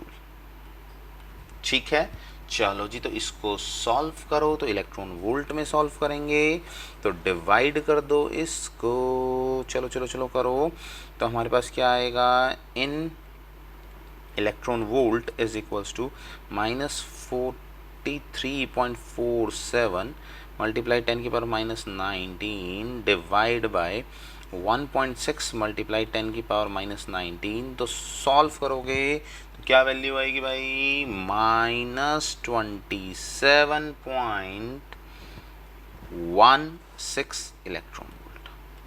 फंडा क्लियर हुआ। देखो भाई, अब कर रहे हैं इसका पार्ट नंबर 2। पार्ट नंबर 2 क्या कहता है, what is the minimum work required, minimum work required. देखो मिनिमम वर्क कितना होगा भाई, work is equals to kinetic energy plus potential energy to free the electron. चलो पोटेंशियल एनर्जी हमारे पास आ चुकी है, given that its kinetic energy in the orbit is half the magnitude. इस बात को ध्यान रखना भाई, मैग्नीट्यूड मतलब जब हमारे पास पोटेंशियल एनर्जी आई वो कैसी आई है, नेगेटिव, पर सिर्फ उसका मैग्नीट्यूड का half of the potential energy. तो हमारे पास क्या हो जाएगा, kinetic energy is equals to half of 27.16, तो विच इज इक्वल्स टू, चलो इसकी वैल्यू मैं चेक करके बता देता हूँ, 13.58। ठीक, टोटल एनर्जी कितनी होगी भाई? Total energy which is equals to potential energy plus kinetic energy. तो पोटेंशियल एनर्जी कितनी है? -27.16 प्लस 13.58, सीधी सी बात है, हाफ ही आने वाला है, तो -13.58 जूल। नहीं जूल नहीं, इलेक्ट्रॉन वोल्ट। किस में आई है? Electron volt. Clear? Okay, this is your part B. चलो पार्ट सी देखते हैं अब क्या कहता है। पार्ट सी कहता है what is the answer to A and B above if the zero of potential, zero कहां पर था? इनफाइनाइट पर। Zero of potential energy is taken to 1.06 angstrom separation. भाई समझो, अब आपके पास क्या है? इसने बोला है potential energy is equals to potential energy 2 minus potential energy 1। अब जो पोटेंशियल एनर्जी 2 है, जो आपका R2 है, वो कहाँ है? 1.06 आर्मस्ट्रॉन्ग पर। फंडा समझ में आता है? R1 का फंडा हम सॉल्व कर ही चुके हैं। R1 कितना आया था हमारे पास? 0.53 आर्मस्ट्रॉन्ग। एक चीज़ देख रहे हो, ये जस्ट इसका डबल है। R2 is equals to twice of R1। समझ में आती है बात? चलो जी, तो हम क्या कह सकते हैं? इसकी वैल्यू हम निकाल चुके हैं। R1 से निकाला था तो पोटेंशियल एनर्जी 1 कितना आया था? 27.16 इलेक्ट्रॉन वोल्ट। तो अगर हमारे पास ये कितना हो रहा है? ट्वाइस हो रहा है। कितना हो रहा है? ट्वाइस। तो पोटेंशियल एनर्जी कितनी हो जाएगी? हाफ। तो ये तो पोटेंशियल एनर्जी 2 थी, पोटेंशियल एनर्जी 1। चलो जी, तो पोटेंशियल एनर्जी 2 भी निकाल दो, ये नेगेटिव में है। पोटेंशियल एनर्जी 1 कितना आएगा? इसका हाफ कितना करा था? -13.58। तो नेट पोटेंशियल एनर्जी कितनी हो जाएगी?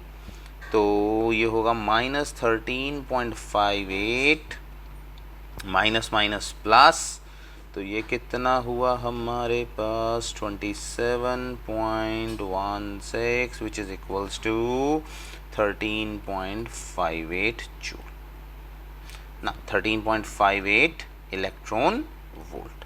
फंडा क्लियर हो गया? समझ में आई बात? अच्छा, इसने इसमें एक बात पूछी है आपसे, इस बात को थोड़ा ध्यान से सुनना आप, ठीक है? जितना ध्यान से सुनोगे उतना ध्यान से समझ पाओगे। इसने कहा what are the answers to A and B above if the zero of the potential energy is taken to this point। अच्छा, अब देखो, इनफाइनाइट करने के लिए जो एनर्जी लगानी थी वो आपने निकाल ली। इससे जब वो दोनों चार्ज एक दूसरे के आसपास थे, उस पर क्या फर्क पड़ा? कोई डिफरेंस आया? नहीं आया।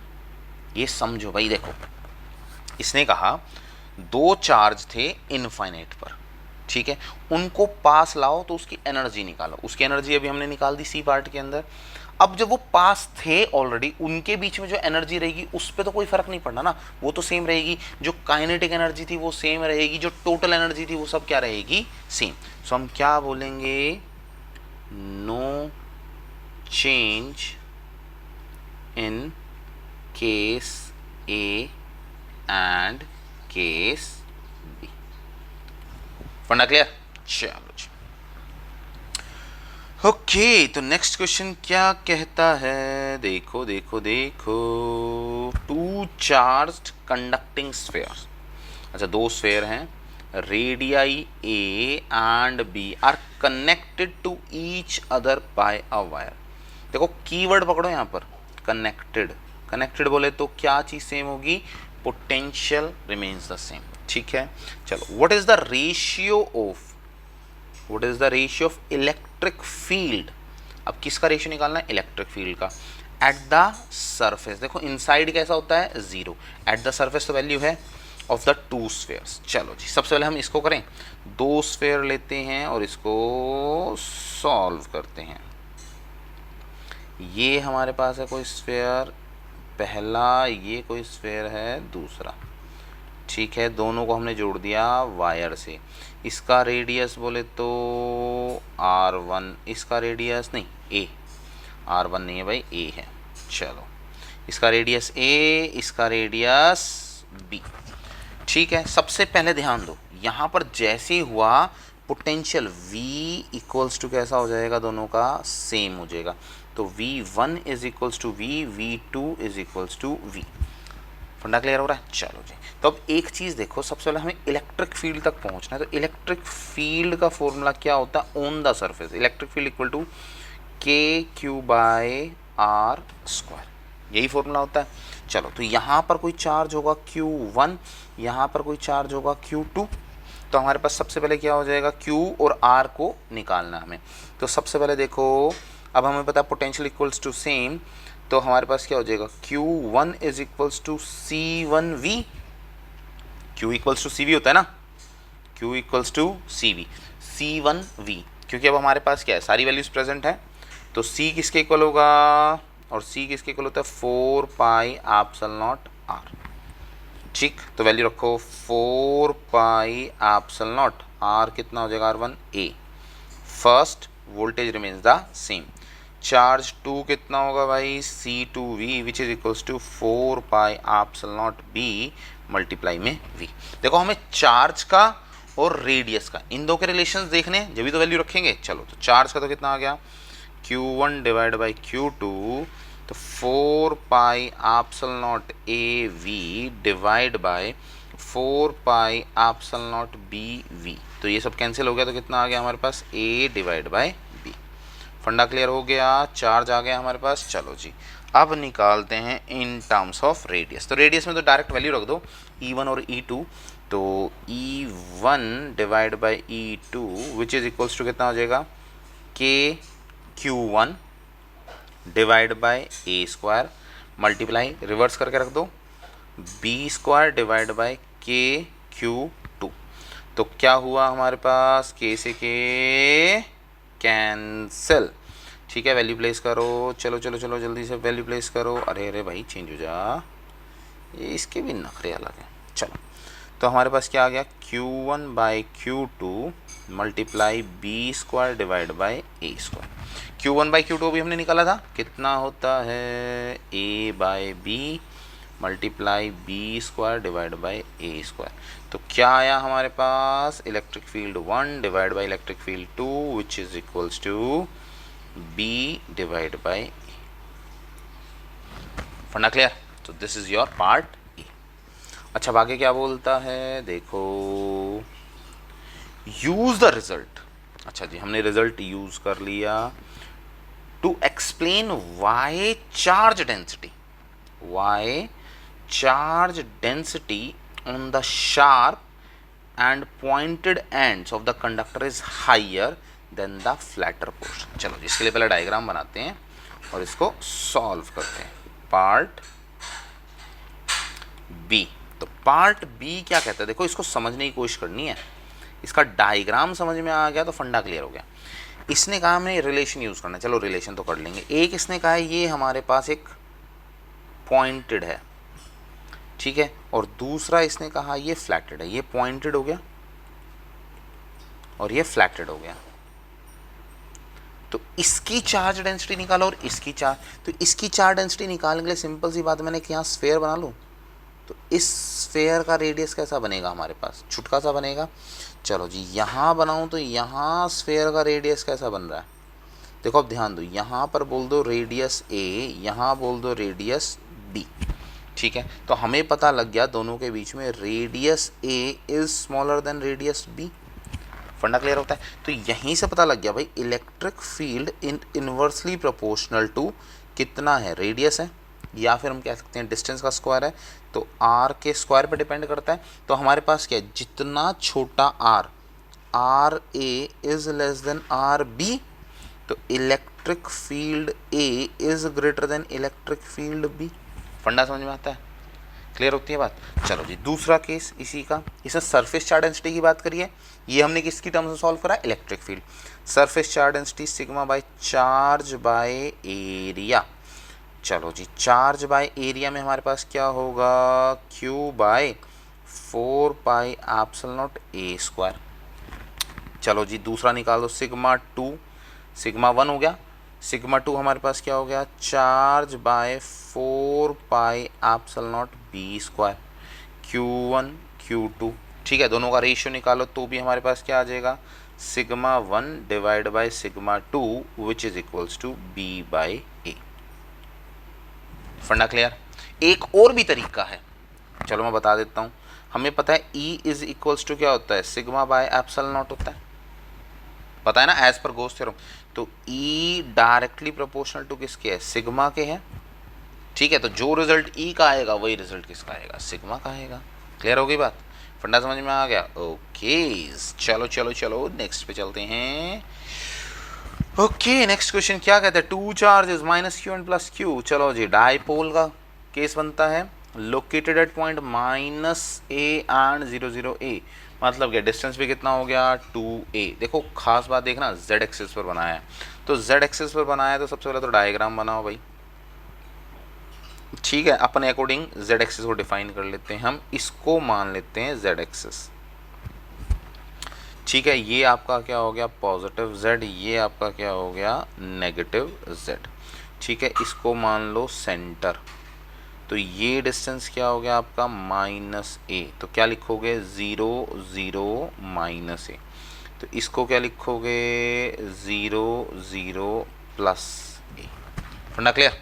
तो हमारे पास क्या है, माइनस क्यू रखा हुआ है यहाँ पर, और यहाँ पर क्या रखा हुआ है प्लस क्यू। चलो, two charges minus q and plus q are located at point 0 0 minus a 0 0 plus a respectively. What is the electrostatic potential at the point 0 0 z and x y 0? देखो सबसे पहला a पॉइंट का a part का first eight 0 0 z। अच्छा z जो है ये कैसा है, पॉजिटिव नंबर है नेगेटिव नंबर है, पॉजिटिव है। चलो कंसिडर कर लें इसको थोड़ा सा, यहाँ कहीं मान लूँ, ये हमारे पास है पोजीशन z।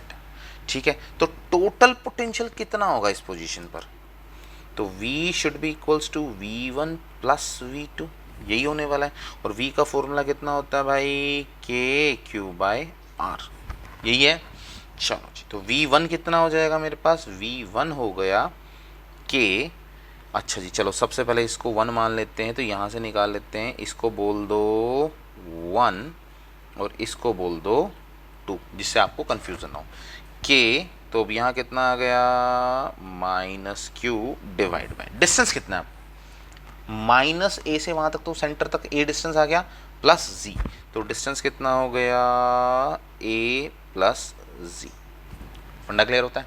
चलो जी v2 कितना होगा के क्यू, तो टोटल डिस्टेंस कितना है a, देखो मान लो o से लेकर 2 तक, o से लेकर 2 तक डिस्टेंस कितना है a, तो ये इतना ही हमें चाहिए, तो डिस्टेंस कितना हो जाएगा बोलो बोलो, तो हमें कौन सा डिस्टेंस चाहिए इतना, तो इसको क्या बोल सकता हूँ z माइनस ए बोल सकता हूँ, z माइनस ए।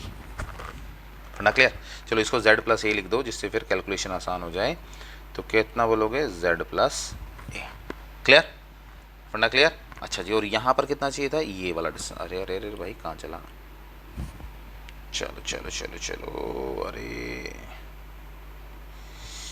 चलो, तो हमारे पास क्या हो जाएगा ये डिस्टेंस z प्लस ए। चलो सॉल्व कर दो, वैल्यू प्लेस कर दो, तो कितना आ गया v is equals to minus K Q by z plus A plus K Q by z minus A. चलो के क्यू कॉमन निकाल लो, के क्यू तो -1 upon z plus A plus 1 over z minus A, LCM ले लो और solve कर दो, के Q तो -z plus A plus z plus A divide by z square minus A square, तो कितना आ गया के क्यू, z से z cancel, 2a divide by z square minus A square. थोड़ा थोड़ा देख रहे हो, अगर एक चीज़ यहाँ पर नोट करो ध्यान से, तो जब हमने डाइपोल की डेरिवेशन करी थी तो सेम ही तो रिजल्ट आया था, k times of Q A, Q into 2a तो कितना हो गया, डायपोल मोमेंट p की टर्म्स में आ गया, divide by z square minus a square की टर्म्स में आ गया। फंडा क्लियर हो रहा है। चलो सेकंड, इसी का सेकंड पॉइंट है। सेकंड पोजीशन क्या दी है इसने भाई, हमें इसने सेकंड पोजीशन दी है x y एंड 0। चलो जी इसका बी पार्ट, इसका सेकंड पार्ट सॉल्व करते हैं। इसका सेकंड पार्ट क्या होगा, when point x y and 0, तो थीटा फॉर्मेशन कितना है भाई, 90 डिग्री। थीटा फॉर्मेशन कितना है, 90 डिग्री। तो v ड्यू टू डाइपोल। चलो जी इसको सॉल्व करो। क्या फॉर्मूला आया था, p cos of theta over कितना था, जल्दी जल्दी बोलो, p cos theta over 4 pi epsilon naught r square minus a square cos square theta, यही फॉर्मूला था। तो थीटा फॉर्मेशन कितना हो रहा है, 90, कोस 90 कितना होता है, 0। बात समझ में आ रही है। तो कोस 90 0 हो गया तो वैल्यू कितनी आ जाएगी, v की वैल्यू कितनी आ जाएगी, 0 at x and y। Clear होती है बात, समझ में आती है बात। चलो जी यहाँ पे जल्दी से एक पेज ऐड कर दो। ओके कर दिया। चलो ठीक, अब आते हैं इसके सेकंड पॉइंट पर। चलो चलो चलो सेकंड पॉइंट क्या कहता है, obtain the dependence of potential on the distance r of a point from origin when r divided by a is very very greater than 1। चलो जी केस नंबर 2 सॉल्व कर देते हैं। तो क्या आ गया, चलो भाई ये थोड़ा सा आजकल, केस 2 इसने क्या कहा है, r by A is very very greater than 1। तो इट मीन्स क्या बोल सकते हैं, a by R very very less than 1। ठीक है, तो इससे हमें पता क्या लगा, r is very very greater then a। ठीक है, तो भाई यही फॉर्मूला यूज कर लो ना, ड्यू टू डाइपोल। तो पोटेंशियल ड्यू टू डाइपोल तो कितना आया था, v is equals to p cos of theta divide by 4 pi epsilon naught r square plus, नहीं sorry, r square minus a square cos square theta. फंडा clear होता है। चलो जी इसमें से क्या करें क्या या ना करें, क्या कैसी मुश्किल है। Okay, p cos theta 4 pi epsilon naught r square common निकालो, तो r स्क्वायर कॉमन निकालो तो कितना बचा, 1 minus a square by r square cos square theta. अभी हमने क्या पढ़ा, देखा अभी कंडीशन देखी ना कि r by a is very very less than 1, तो a बाई r इज क्या हो जाएगा, दिस इज ग्रेटर देन 1 ना।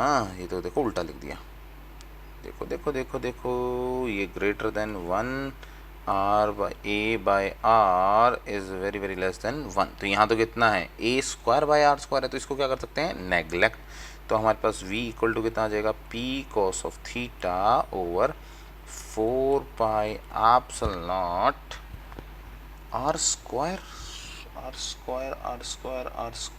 यस r स्क्वायर, तो v proportional to 1 by r square. फंडा क्लियर। और similarly in case of electric field E proportional to कितना आता है, 1 by r cube. In case of dipole,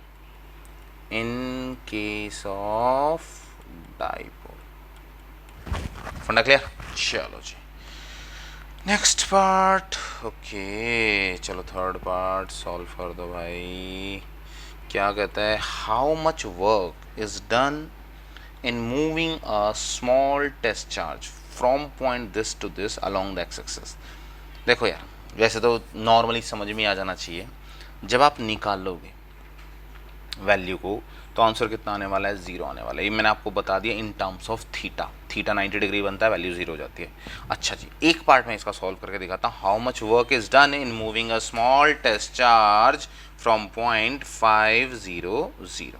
ठीक है चलो सी का एक पार्ट करते हैं, सी पार्ट। तो हमारे पास क्या आ गया, कितना आ गया हमारे पास, चलो देखो देखो देखो, चलो जी, तो हमारे पास कितना बोल रहा है 500 एट पॉइंट 500। ठीक है, चलो सॉल्व करो तो हमारे पास क्या होगा, v should be equals to v1 plus v2। चलो v1 निकालो, v1 equals to K Q by, minus में आ जाएगा r कितना होगा भाई, देखो वो कितने पर था, ध्यान दो, वो हमारे पास था r, जो उसकी पोजीशन थी कितनी थी, 0 0 माइनस ए 0 0 प्लस ए, यही था। तो R1 के साथ कितना आ जाएगा भाई, आपका आएगा यस 5 माइनस 0 प्लस कितना आ जाएगा 0 माइनस ए, 0 माइनस ए का स्क्वायर, स्क्वायर का रूट। फंडा क्लियर हो गया, नहीं हुआ, चलो मैं समझा देता हूँ यार, क्यों चिंता मान रहे हो, चलो अच्छे से समझा देता हूँ। यहाँ देखो सी पॉइंट को देखो, ध्यान से देखो, सी पॉइंट क्या बोलता है, आपके पास पोजीशन 1 क्या है, पोजीशन 1 वो है आपके पास 0 0 माइनस है, ठीक है। पोजीशन 2 क्या है, 0 0 प्लस है, जाना कहाँ तक है आपको 5 0 0 तक, ठीक है। तो अब आपको क्या चाहिए, पहले एक बार R1 चाहिए, एक बार क्या चाहिए R2। तो R1 इक्वल्स टू कितना हो जाएगा, रूट ऑफ 5 माइनस 0 का स्क्वायर प्लस 0 माइनस 0 का स्क्वायर प्लस 0 माइनस ए का स्क्वायर। तो वैल्यू कितनी आएगी 25 प्लस ए स्क्वायर। फंडा क्लियर होता है।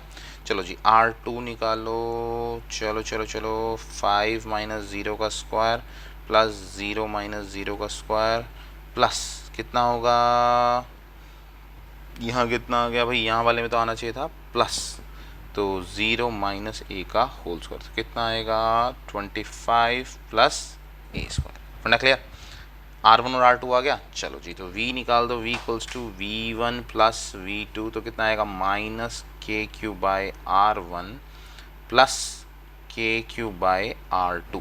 अब हमें यहाँ से पता है R1 is equals to R2, तो कितना आ गया minus K Q by R plus K Q by R, ठीक है। तो वैल्यू कितनी आ जाएगी 0। फंडा समझ में आया। सिमिलरली आप दूसरा केस भी रिपीट कर सकते हो, ठीक। चलो ये क्वेश्चन क्या कहता है, चलो देखते हैं। Figure shows a charge array. Array का मतलब क्या होता है भाई, वो आपने मैथ्स में पढ़ रखा होगा कि मतलब कंप्लीट एक जगह सेटअप कर दो पूरा का पूरा। नोन एज इलेक्ट्रिक क्वाड्रपोल, मतलब एक डाइपोल एक डाइपोल, दो डाइपोलों को जोड़ दो तो क्या बन गया आपके पास क्वाड्रपोल, ठीक है। For a point on the axis of the quadrupole obtain the dependence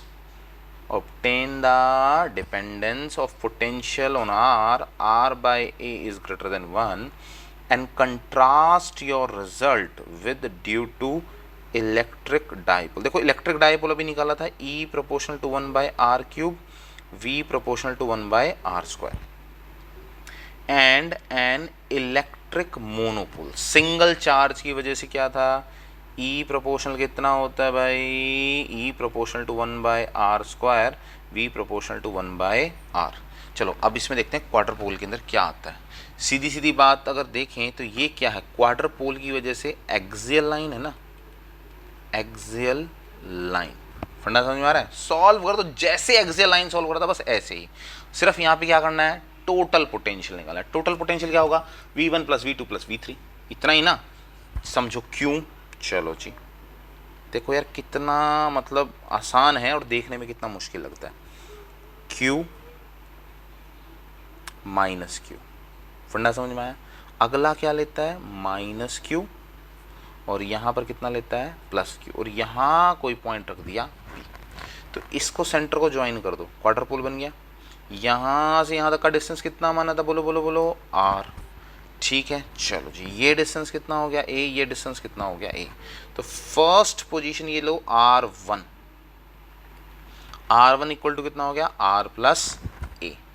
ठीक, यहां से लो, ये तो हो गया R2 इक्वल टू R, और थर्ड कितना हो जाएगा ये वाला पॉइंट, ये कितना होगा R माइनस ए। फंडा क्लियर हो गया। तो R1 कितना आया R प्लस ए, R2 कितना आया R, R3 कितना आया R माइनस ए। फंडा क्लियर। चलो जी, चार्ज Q1 कितना है प्लस Q, ये ए पार्ट आ गया आपके पास। बी पर कितना है Q2 कितना हो जाएगा, yes minus Q, minus Q नहीं, कितना होगा -2Q। फंडा क्लियर, समझ में आती है बात। चलो जी, Q3 कितना होगा प्लस Q। तो आपको क्या निकालना है, पोटेंशियल निकालना है, निकाल दो भाई। V is equals to V1 plus V2 plus V3, तीनों का सम कर दो, सॉल्व कर दो, तो कितना आएगा K, Q1 कितना हो गया Q divide by R plus A plus minus K2Q divide by R plus Q by KQ by R minus A. ठीक है, KQ कॉमन ले लें, KQ कॉमन आ गया तो कितना आ गया 1 ओवर R प्लस ए, यहाँ कितना आ गया -2 by R plus 1 by R minus A. फंडा क्लियर। अब क्या करोगे, एलसीएम लो और सॉल्व कर दो यार। के क्यू एलसीएम लो, सबसे पहले तो तीनों का प्रोडक्ट कर दो, R, R plus A, R minus A. फंडा क्लियर, समझ में आती है बात। चलो जी, पहले के पास R प्लस ए है तो क्या बचा 1 multiply R multiply R minus A. फंडा क्लियर, -2, इसके पास सिर्फ क्या है R, तो इसके साथ R प्लस ए और R माइनस ए दे दो भाई इसको, प्लस 1, यहाँ पर R माइनस ए है तो क्या करो 1 मल्टीप्लाई R प्लस ए। फंडा क्लियर, ओके। तो सॉल्व करो के क्यू, तो कितना आ गया भाई R स्क्वायर माइनस R ए। चलो इसको सॉल्व करो तो कितना होगा R माइनस ए R प्लस ए, तो कितना हो गया R square minus A square, 2 से मल्टीप्लाई कर दो तो -2R square plus 2A square. ठीक हो गया, इधर कर दो plus R square plus R A. Clear, okay. R square minus A square. चलो अब कलर चेंज करने का टाइम आ गया।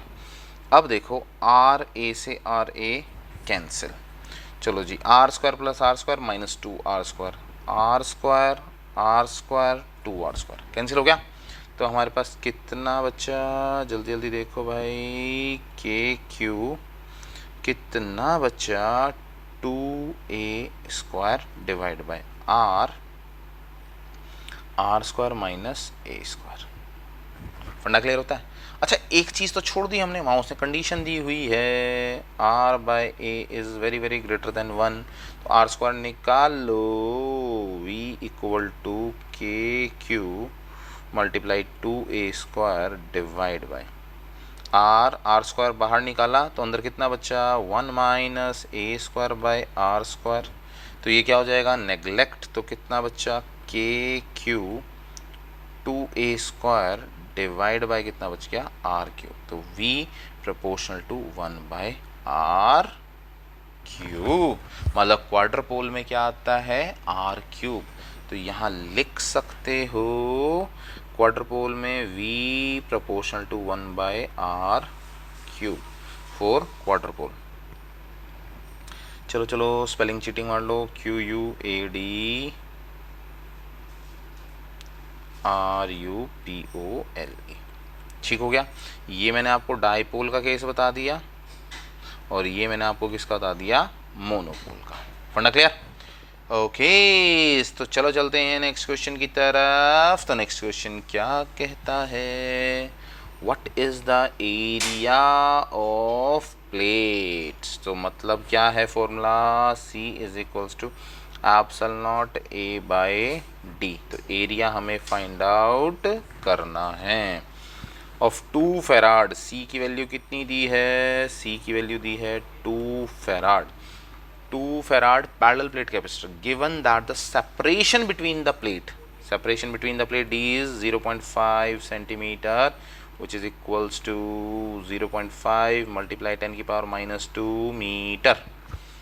You will realize from your answer why ordinary capacitor are in the range of microfarad or less. However, electrolytic capacitor, भाई ये बहुत ज़रूरी है, इलेक्ट्रोलाइटिक कैपेसिटर बहुत हाई वैल्यू होती है इनकी, do have a much larger capacitance of 0.1 farad because of very minute separation between them. देखो इसने पहले ही बता दिया C प्रोपोर्शनल टू 1/d, तो D छोटा होगा तो C तो वैसे ही बड़ा होने वाला है। ठीक है, चलो यहाँ से निकाल दो, बस वैल्यू सॉल्व करो। तो इसमें करना क्या है, हमें तो सीधा सीधा फॉर्मूला लगाना है, A is equals to CD by epsilon naught. चलो वैल्यू सॉल्व कर दो, तो कितना आ गया 2 मल्टीप्लाई D की वैल्यू कितनी है 0.5 मल्टीप्लाई 10 की power minus 2 divide by 8.85 multiply 10 की पावर माइनस 12। चलो सॉल्व करो, तो एरिया की वैल्यू कितनी आई? जल्दी से सॉल्व करो, मैं आपको चेक करके बताता हूँ। आंसर आया 1.13 मल्टीप्लाई 10 की पावर 9 मीटर स्क्वायर। फंडा क्लियर हो गया? और वैसे समझ में ही आ रहा है, area is too large and which is practically not possible. है इतना बड़ा एरिया कौन बनाएगा 10 की पावर 9 में जाके, उतना कैपेसिटर नहीं भाई। सो हमें पता लग गया इन केस ऑफ इलेक्ट्रोलाइटिक 1/d, तो d जितना छोटा कैपेसिटेंस उतना ही बड़ा। ठीक, स्टार्ट। ओके, क्वेश्चन नंबर, ये देखो ध्यान से, show that the force on each plate of a parallel plate capacitor has a magnitude equal to half of Q. देखो ये तो हमें पता है, दोनों का सम टोटल फोर्स होता है ना, तो एक पे कितना होगा, हाफ होगा, सीधी सी बात है। Where Q is the charge on the capacitor and E is the magnitude of electric field between the plates. Explain the origin. अरे भाई ये पैदा कैसे हुआ? ओके चलो जी, कैसे ये प्रोड्यूस हुआ इस चीज को देखते हैं। चलो अब हमें पता है एक वर्ड होता है वर्क। वर्क कितना होता है? फोर्स इनटू डिस्प्लेसमेंट, यही होता है। चलो जी, थोड़ा सा वर्क डन करेंगे तो क्या होगा, थोड़ा सा डिस्प्लेसमेंट, तो क्या बोल सकते हैं, work done is equals to F dot D X बोल सकते हैं, या एफ डेल्टा एक्स बोल सकते हैं। ठीक है, सिमिलरली ये कहाँ से प्रोड्यूस हुआ इसको समझो भाई। अब हम एक वर्ड बोलते हैं energy density. Energy density U which is equals to energy by volume. Energy by volume. चलो जी, तो वॉल्यूम किसके इक्वल होता है? Volume is equals to area into length. तो भाई अगर ये दो प्लेट्स हैं, तो दो प्लेट्स के बीच में हम छोटा सा डिस्टेंस कितना मान लें, डेल्टा एक्स मान लें, तो वॉल्यूम पे भी तो फर्क पड़ेगा। तो वॉल्यूम कितना होगा, एरिया इनटू डेल्टा एक्स। ठीक है, तो यहाँ से एनर्जी कितनी आ जाएगी, एनर्जी इज इक्वल्स टू क्या होगा, energy density multiply volume which is equals to U multiply area multiply delta X. फंडा क्लियर? चलो जी, दोनों को इक्वेट कर दो। वर्क डन, तो हमें पता है work is equals to energy, तो this is your equation number 1, this is your equation number 2। Value place कर दो, तो कितना होगा, F delta X is equals to U multiply A multiply delta X. Delta X से delta X cancel, तो F equal to कितना हो गया, U मल्टीप्लाई ए। U का फॉर्मूला कितना होता है भाई, हाफ। U क्या होता है, एनर्जी डेंसिटी। फॉर्मूला कितना होता है इसका, half epsilon naught E square. तो कितना हो जाएगा, half epsilon naught E square multiply A. यही है। चलो जी, हाफ एप्सिलॉन नॉट ए। अब क्या ई किसके इक्वल होता है, v बाय डी के, तो यहाँ वैल्यू प्लेस कर दो तो कितना आ जाएगा V square by D square. तो कितना हो गया half of epsilon naught A by D, कितना बच गया V square by D, which is equals to half C V square divide by D, half V square by D which is equals to force. तो ध्यान से देखना, अब half C V square किसके equal होता है, एनर्जी के, तो हाफ सी वी स्क्वायर, नहीं Bram, half C V square is equals to F D. यहाँ से अगर आप सॉल्व करना चाहो इसे in terms of Q E, तो यहाँ पर कर दो भाई, कर दो Q E, half of Q E, half of Q E, Q Q Q Q Q Q Q Q Q, half of Q E, एक यहाँ से रख लो, तो सी वी वी, एक वी को ले लो, C V is equals to कितना हो जाएगा क्यू। लो हो गया ना सॉल्व, देखो देखो देखो देखो देखो, चलो यहाँ से सॉल्व कर दो, तो ये हमारे पास आ गया, ठीक है, कितना आ गया half epsilon naught A V square by D square. तो देखो half epsilon naught A divide by D, यहाँ कितना बचा वी स्क्वायर, तो कैसे लिख सकते हो वी स्क्वायर बाय डी। तो अब क्या करोगे, ये कितना हो गया half C V multiply V divide by D, तो ये किसके इक्वल हो गया सी वी, क्यू के, हमें पता है Q इज इक्वल्स टू कितना होता है सी वी, और E इक्वल टू कितना होता है V बाय डी, ये होता है। तो यहाँ लिख दो हाफ, ये कितना हो गया Q, ये कितना हो गया E, तो ये हमारे पास किसके इक्वल आ गया फोर्स के, ड्यू टू सिंगल फेस। देखो पता है क्या है, कई बार जब डेरिवेशन वगैरह सॉल्व करते हैं या सिचुएशन सॉल्व करते हैं, तो सिचुएशन क्या होती है, मान लो अब हमें क्यू ई की टर्म्स में चाहिए था, वो वेरीफाई हो गया था half C V square is equals to F D. कई बार ये चीज़ें होती है ना, आप जब क्वेश्चन कर रहे हो तो बह जाते हो, ठीक है ना, समझ में आ गया। चलो जी, यहाँ पे थोड़ा सा बह गए थे और उसको हमने क्या करा था, वेरीफाई कर दिया था। चलो जी, अब ये है आज का आपका लास्ट क्वेश्चन, और एक चीज़ और मैं आपको बता देता हूँ, यहाँ पर जो क्वेश्चन नंबर 36 है आपका एनसीईआरटी का, वो भी सिमिलर है, दोनों सेम है, और वो चीज़ यहाँ पर वेरीफाई हो भी जाएगी। देखो, अ spherical capacitor consist of to concentric spherical conductors held in position by suitable insulating support. Insulating support का मतलब क्या होता है कि मतलब चार्ज कहीं पर भी इधर उधर ट्रैवल नहीं करेगा। Show that the capacitance of a spherical capacitor, capacitance of a spherical capacitor is given by this formula where R1 and R2 are the radii of outer and inner sphere. अच्छा, question number 36 क्या कहता है, इसको सुनना ध्यान से, कि जो हमारे पास चार्ज अंदर रखा हुआ है वो डेफिनेटली बाहर जाएगा। भाई सीधी सीधी बात है, जाएगा ही जाएगा, बिकॉज V1 या V2, क्योंकि R2 है तो V2 is greater than V1 and charge always flow from higher potential to lower potential. फंडा समझ में आया? तो यहां पर आप क्या कर सकते हो, V is equals to V2 minus V1 कर सकते हो। फंडा क्लियर? तो वो अभी मैं वेरीफाई भी करूंगा। तो इसने क्या कहा हमारे पास, द कैपेसिटेंस ऑफ स्फेरिकल, तो यहां पर भी क्या करोगे, टोटल पोटेंशियल निकालोगे। तो चलो जी, टोटल पोटेंशियल निकाल दो। तो टोटल पोटेंशियल कैसे निकलेगा आपका यहाँ पर, तो कैसे निकालोगे, चलो जी, तो आपके पास कितना आ गया, V is equals to V2 minus V1 and V2 is greater than V1 because R2 is less than R1। फंडा क्लियर हो गया? चलो जी, वैल्यू प्लेस करो। तो V इक्वल्स टू कितना हो गया, K Q by R2 minus K Q by R1। ठीक है, कैपेसिटेंस निकालना है पैरेलल प्लेट का, तो कितना होता है Q equals to C V ना, तो V निकाल के सॉल्व कर दो बस।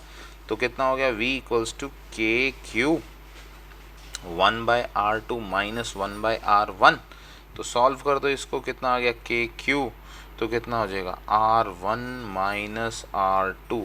देखो क्या कर दिया, स्क्वायर बना दिया इसको नीचे। ठीक है ठीक है ठीक है, R1 मल्टीप्लाई R2। फंडा क्लियर होता है, समझ में आती है बात। चलो जी, ये कितना आ गया पोटेंशियल। एंड सेम थिंग कि यहाँ पर हमें क्या पता लग रहा है, potential 2 is greater then potential 1, तो डेफिनेटली चार्ज कहाँ से कहाँ ट्रैवल करने वाला है, हाइयर पोटेंशियल से लोअर पोटेंशियल की तरफ, चाहे चार्ज कुछ भी हो, चाहे पॉजिटिव हो चाहे नेगेटिव हो, इस बात से कोई लेना देना नहीं होता। ओके तो चलो जी, capacitance C is equals to Q by V which is equals to Q divide by कितना आ गया K Q R1 minus R2 divide by R1 multiply R2। तो कितना हो गया, Q से Q कैंसिल, तो ये कहाँ चला गया ऊपर, R1 multiply R2 over R1 minus R2, और ये कितना हो गया 4 पाई एप्सिलॉन। फंडा क्लियर हो गया, समझ में आ गई बात। तो हमने क्या वेरीफाई कर दिया, C is equals to 4 pi epsilon R1 multiply R2 divide by R1 minus R2। Funda is clear, ठीक है, समझ में आती है बात। तो ये हमारे पास क्या हो गया कि वैल्यू कितनी आती है, और ये हमने क्या कर दिया, वेरीफाई कर दिया। ठीक है, तो चलो जी, आज के लिए हमारा ये जो जितना भी एनसीईआरटी का पार्ट था वो ख़त्म हो गया। नेक्स्ट क्लास के अंदर आपके लिए क्या रखूँगा मैं, एमसीक्यू की कंप्लीट एक्सप्लेनेशन आपके साथ में शेयर करूँगा। ठीक है, और उसके बाद फिर हम करेंगे नेक्स्ट चैप्टर को। Okay, so till then take care, bye.